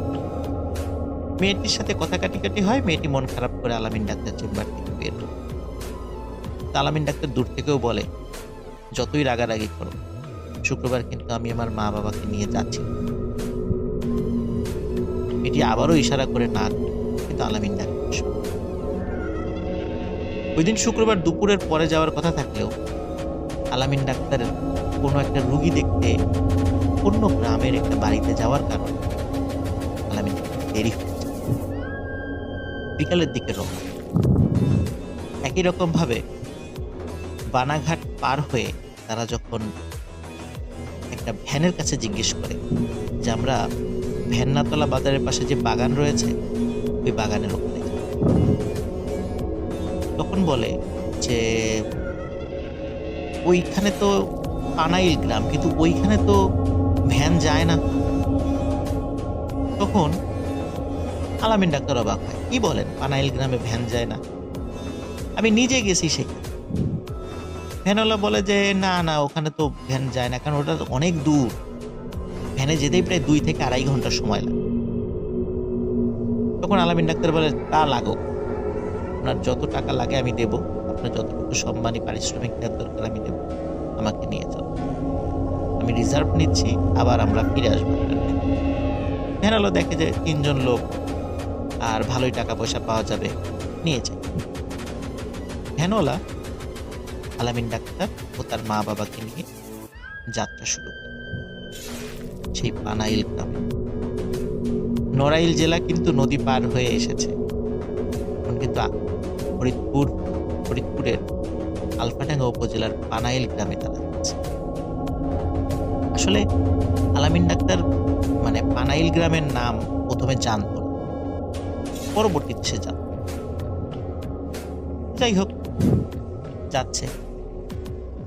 একটা জায়গায় এসে আলামিন ডাক্তারকে ওই ভ্যানওয়ালা বলে, আপনি এই বাগানের কথাই বলছিলেন? আলামিন ডাক্তার বলে, হ্যাঁ, আমি তো এদিক দিয়েই আসছিলাম, আমি তো সবই চিনতে পারছি, এই তো সেই বাগান। আপনি এখানে দাঁড়ান, আমরা আসছি, ঘন্টা 2-1 সময় লাগবে, আপনি চলে যান। ভ্যানওয়ালা ওইখানে ওয়েট। আলামিন ডাক্তার তার মা বাবাকে নিয়ে জঙ্গলের ভিতর দিয়ে এগোতে। তখন কিন্তু রাত হয়ে গেছে, টর্চ লাইট ছিল, তারা যাচ্ছে। জঙ্গল পার হয়ে আলামিন ডাক্তার এমন একটি দৃশ্য দেখে, যেটা দেখার জন্য সে মোটেও প্রস্তুত ছিল।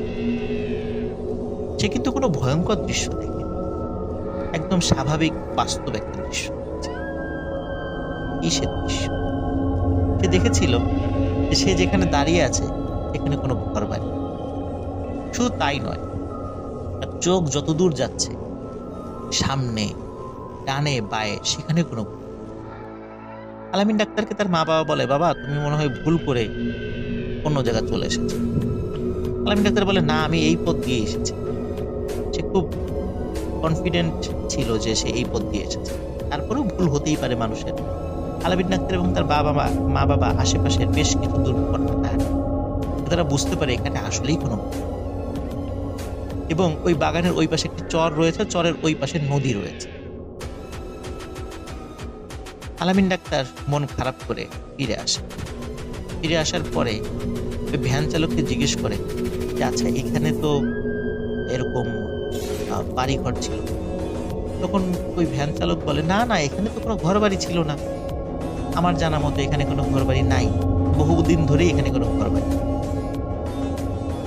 তখন আলামিন ডাক্তার এবং তার মা বাবা মন খারাপ করে আবার ভ্যানে উঠে ওই ভেন্নাতলা বাজারে চলে আসে। আসার পরে সেখানে মানুষদেরকে বলে যে আমরা তো এখানে এসেছিলাম, ওই বাগানের ওই পাশে তো ঘরবাড়ি আছে, তো আমরা তো একটা বিয়ের কথা নিয়ে এসেছিলাম, তো ওইখানে আসলে আমরা তো কোনো ঘর বাড়ি দেখি। স্থানীয় যেখানে ওই লোকজন যারা ওখানে ছিল তারা সবাই বলে না না, ওইখানে তো আসলে কোনো ঘর বাড়ি নেই, ওখানে কোনো মানুষ বসবাস করে। কিন্তু ওই গ্রামের একজন প্রবীণ মুরব্বী দোকানে বসে চা খাচ্ছে।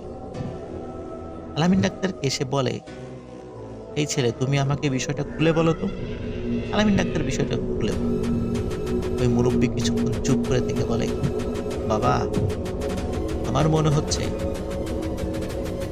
তুমি কোনো একটা ছলনায় পড়ে গেছো, আর তুমি জুনির ছলনায় পড়েছো। তখন আলামিন ডাক্তার বলে, জুনিকে? জুনিকে তো আমি চিনি না। এবং আশেপাশের কিছু লোকজন বলে যে আসলে তো জুনিকে, জুনির নাম তো আমরা কখনো শুনি। তখন ওই মুরব্বী বলে, এই বাগানের পাশেই একটি বাড়ি ছিল, এই বাড়িটা ছিল জুনিদের বাড়ি। এই ঘটনাটি বহু আগে, আমি এখন যে ঘটনাটি বলছি এটি 1980 থেকে 90 এর মাঝামাঝি, কিন্তু এই সময় থেকেও আরো 50 থেকে 60 বছর আগের ঘটনা ছিল। 1930 থেকে 40 সালের মধ্যবর্তী কোনো একটি সময়, তখন ব্রিটিশ পিরিয়ড ছিল ওই সময়। ওই মুরব্বী বলছেন, বাগানের ওই পাশে জুনিদের বাড়ি ছিল না, ছিল এই পাশে, এই রাস্তার উল্টা পাশে, মানে জুনিদের বাড়ির ঠিক উল্টা পাশে বাগান। এই জুনি মেয়েটি অনেক সুন্দরী ছিল, জুনির মা বাবা ছিল, ওরা খুব গরিব ছিল। জুনির বাবা মানুষের খেতে খামারে কাজ করতো, জুনির মা মানুষের বাড়িতে গিয়ে কিছু ছোটখাটো কাজ টাজ করত, আর জুনিও কোনো কোনো বাড়িতে গিয়ে টুকটাক কাজ করত। এদের একটা, জুনির একটা ছোট ভাই ছিল, লেখাপড়া স্কুলে যেত। গ্রামের কিছু বখাটা ছেলেদের উৎপাত, মানে বখাটা ছেলেদের উৎপাতে জুনি খুব অতিষ্ঠ। কোনো এক রাতে এই বখাটা ছেলে পেলেদের দ্বারা জুনি মারাত্মক নিগৃহীত হয়। লজ্জায় অপমানে জুনি তার এই বাসার কাছে আম গাছের ডালে সুইসাইড। মেয়ের মৃত্যুতে প্রচন্ড শোকে কিছুদিনের মধ্যে জুনির মা বাবা দুজনই মারা যায়। জুনির ছোট ভাই, সে শারীরিকভাবে কিছুটা অসুস্থ ছিল, সেও ধুকে ধুকে মারা যায়, কারণ তার এই দুনিয়াতে আপন বলে কেউ ছিল। ওই মুরব্বী আলামিন ডাক্তারকে বলে, তুমি আসলে জুনিরই কবরে পড়েছ। যাই হোক, আসলে একটি ছলনা ছিল, আমরা চলে যাই। আলামিন ডাক্তার ওই মুরব্বীর কাছ থেকে এই জুনির গল্প শুনে শুধু আলামিন ডাক্তার নয়, শুধু আলামিন ডাক্তারের মা বাবা নয়, স্থানীয় আশেপাশের আরো অনেক মানুষই খুবই অবাক হয়। যাই হোক, আলামিন ডাক্তার বাড়িতে চলে আসে, তার মন টন খুব খারাপ থাকে। ওই রাত্রে আলামিন ডাক্তার সেই সাবিনা নামের মেয়েটিকে স্বপ্নে দেখে সাবিনা নামের ওই মেয়েটি এসেছে। আসার পরে আলামিন ডাক্তার তাকে বলে, তোমার নাম কি জুনি? তখন ওই মেয়েটি বলে, হ্যাঁ আমার নাম জুনি। তখন ওই মেয়েটি বলে, আমি তোকে বারবার বলেছি যে এখনো সময় হয়নি, তারপরও তুই আমার কথা শুনিস না। তুই আমার বিষয়টা তোর মা বাবাকে বলেছিস এবং এখন ওই বিষয়টি আরো অনেক মানুষ জেনে গেছে। তুই কাজটি ভালো করিস না। তুই তো আমাকে বিয়ে করতে পারবেই না, সেটা সম্ভব না। তোকে আমি অন্য কোথাও বিয়ে হতে দেব। এই কথা বলার পরে আলামিন ডাক্তারের স্বপ্ন ভেঙে যায়। সে মনে করে হয়তো সে দুঃস্বপ্ন দেখছে, কিন্তু সে বুঝতে পারে না তার আসল দুঃস্বপ্নের শুরুটা এখনই শুরু। আলামিন ডাক্তার সারাদিন মন টন খারাপ করে থাকতো। জুনির কারণে সে খুব মনে কষ্ট পেয়েছিল। সে দোকান, তার যে চেম্বার ছিল শালনগর ইউনিয়নের যে বাজারে, সেখানে সে খুব একটা বেশি যেত না। কোনো কোনো বাড়ি থেকে রুগী টাকার ডাক পেলে সে তখনই শুধু যেত, আর অধিকাংশ সময় মন খারাপ করে বাড়িতে বসে থাকত। মা বাবা ছেলের এই মন খারাপের কারণ বুঝতে পেরে তারা চিন্তা করলেন যে ছেলেকে বিয়ে দেবে। আত্মীয় স্বজনের মাধ্যমে একই গ্রামের একটি মেয়েকে দেখার জন্য সময় নির্ধারণ করা হয়। আলামিন ডাক্তার, তার মা বাবা এবং আরও কয়েকজন আত্মীয় স্বজন মিলে ওই মেয়েটির বাড়িতে যায়। যখন মেয়েটির বাড়ির উঠোনে সবাই বসেছিল, তাদেরকে চা নাস্তা খেতে দেওয়া হয়। কিছু সময় আলাপচারিতার পরে ওই মেয়েটিকে ঘরের ভেতর থেকে নিয়ে আসা হয়। মেয়েটি ঘোমটা দিয়ে বের হয়ে আসে। যখন মেয়েটি ওই আলামিন ডাক্তারের দিকে তাকায়, সে এমনভাবে তাকায় যে আলামিন ডাক্তার এবং আশেপাশের লোকজনও খুব অবাক হয়। মেয়েটি কোনো কথা না বলে লাফ দিয়ে উঠে দাঁড়ায় এবং দৌড়ে ঘরের ভেতর গিয়ে দরজা। মেয়েটির এই আচরণে সবাই অবাক হয়, কি ব্যাপার, এমন করলো কেন মেয়েটি? এমন তো করার কথা না। মেয়েটির মা বাবা মেয়েটির হয়ে সবার কাছে ক্ষমা চায়, বলে যে আমরা বিষয়টা দেখছি যে ও এমন করে চলে গেল। এর কিছুক্ষণ পরে মেয়েটির মা বাবা এসে বলে যে আপনারা চলে যান, আমরা আপনাদের সাথে বিয়েটা দিতে পারবো। তখন বলে কেন, কি সমস্যা, আমাদের ছেলের কোনো সমস্যা? বলে যে না, কোনো সমস্যা না, বাট আমরা আপনাদের সাথে আত্মীয়তা করতে পারবো, আমাদেরকে ক্ষমা করবেন। কি কারণে মেয়েটি উঠে গেল, কি কারণেই বা বিয়েটা নাকচ হয়ে গেল, কিছুই বুঝতে পারছিল না আলামিন ডাক্তার, তার মা বাবা এবং তার আত্মীয় স্বজনরা। তারা সেখান থেকে চলে আসে। কিছুদিন পর আরেকটি মেয়ে দেখতে পাশের একটি মেয়েটিকে যখন একই রকম ভাবে আলামিন ডাক্তারের সামনে নিয়ে আসা হয়, মেয়েটি চোখ বড় বড় করে আলামিন ডাক্তারের দিকে তাকিয়ে বলে যে এটা কি? তখন আশেপাশের লোকজন বলে যে এই যে এটা তো আলামিন ডাক্তার। বলে না, এটা তো একটা মেয়ে মানুষ। সবাই হাসাহাসি শুরু করে দেবে, কি বলে, জলজান্ত একটা ছেলে শার্ট প্যান্ট পরে বসে আছে, আর এই মেয়ে বলে এটা নাকি মেয়ে মানুষ। তখন বলে না, এ তো উনি তো মেয়ে মানুষ, মেয়ে মানুষের সাথে কি মেয়ে মানুষের বিয়ে হয় নাকি, আমি এ বিয়ে করবো না, এই বলে সে উঠে চলে যায়। তো মেয়ের এই আচরণে সবাই অবাক হয়, কারণ আসলে তো সেখানে আলামিন ডাক্তার ছিল, কোনো মেয়ে মানুষ ছিল না। মেয়েটি বিয়ে করতে অস্বীকৃতি জানায়। এর কিছুদিন পরে আর একটা বাড়িতে আলামিন ডাক্তারকে নিয়ে যাওয়া হয়, সেখানে একটি মেয়ে দেখানোর জন্য। অদ্ভুত ব্যাপার, সেখানেও একই ঘটনা ঘটে এবং সেখানকার মেয়েটি অনেক এগ্রেসিভ ছিল, সে খুবই বাজে আচরণ এবং সে সবাইকে বলে যে আপনারা একটা মেয়ের সাথে আর একটা মেয়েকে বিয়ে দেওয়ার জন্য এখানে এসেছেন, এটাই ছিল আপনাদের মনে? সবাই বলে কই মেয়ে কই?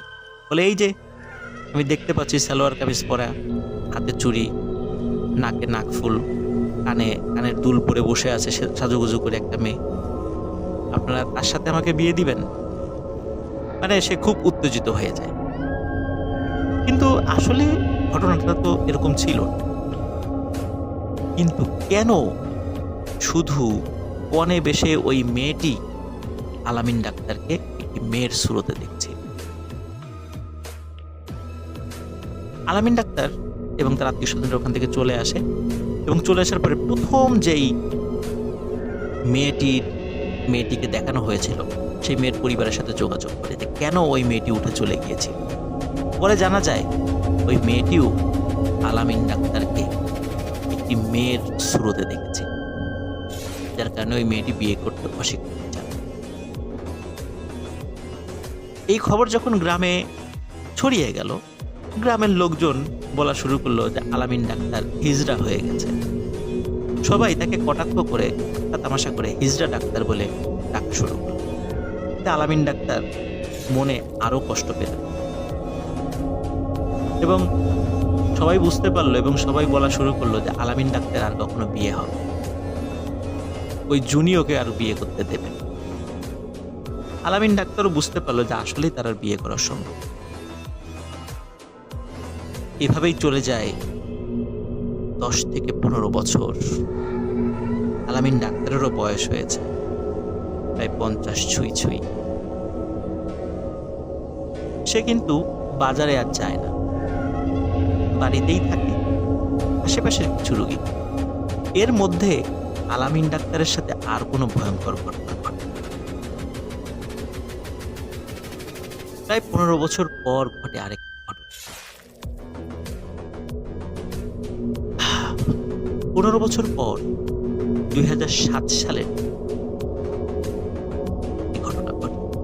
সেটি হচ্ছে যে আলামিন ডাক্তার ওই রাত্রে বাড়িতে ছিল, ওই রাত্রে বৃষ্টি হচ্ছিল।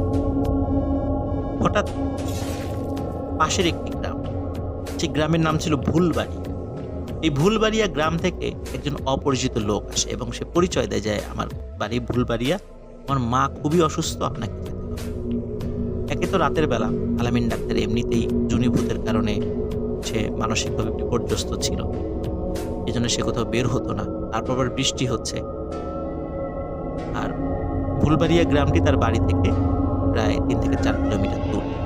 এর মধ্যে এই কাদা পথে সাইকেল নিয়েও যেতে পারবে না, যার কারণে আলামিন ডাক্তার কিছুতে রাজি হচ্ছিল না। কিন্তু লোকটির পীড়াপিড়িতে এবং আলামিন ডাক্তারের মা বাবা তারা আলামিন ডাক্তারকে বলে যে বাবা তুমি যাও, ডাক্তার যেহেতু হয়েছে মানুষকে সেবা তো করতেই হবে। যেহেতু আলামিন ডাক্তারের বাবাও একজন ডাক্তার ছিল, তো আলামিন ডাক্তার রাজি হয়, পায়ে হেঁটেই যাওয়া শুরু।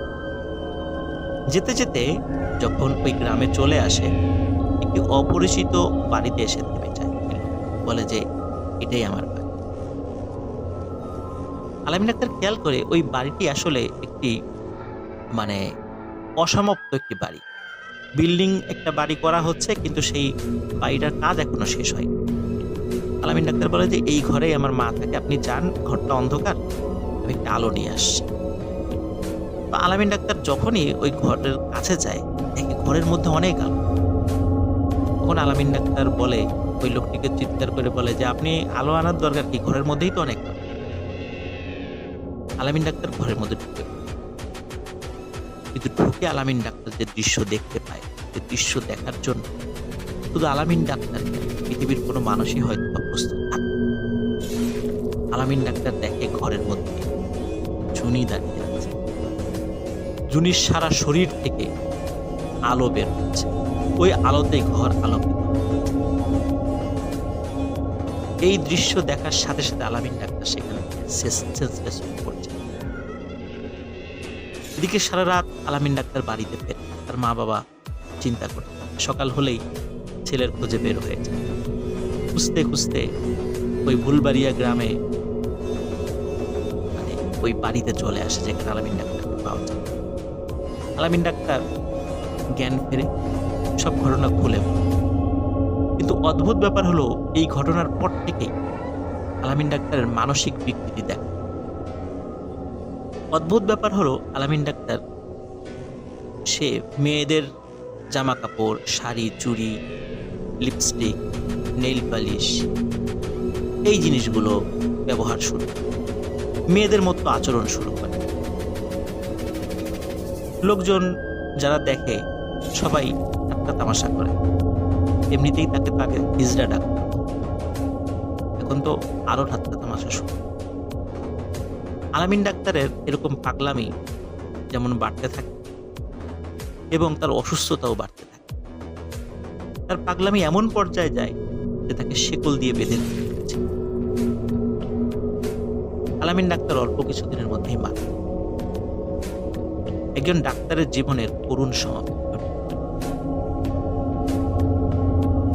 প্রিয় লিসেনার্স, এখানে একটি বিষয় যেটি হচ্ছে, এই গল্পটি আমাকে যে দিয়েছে তার নামও আলামিন, এবং তার বাড়ি নড়াইল জেলার লোহাগাড়া উপজেলার লাহুরিয়ায়। তার গল্প ইতিমধ্যে আমি অনেকগুলো বলেছি, আপনারা শুনেছেন। আলামিন যার কাছ থেকে এই ঘটনাটি সংগ্রহ করেছে তার নাম হচ্ছে ফুল মিয়া। আর ফুল মিয়া হচ্ছে সেই ব্যক্তি যেই ব্যক্তির ভ্যানে আলামিন এবং তার মা বাবা সেই বাগান পর্যন্ত এসেছিল।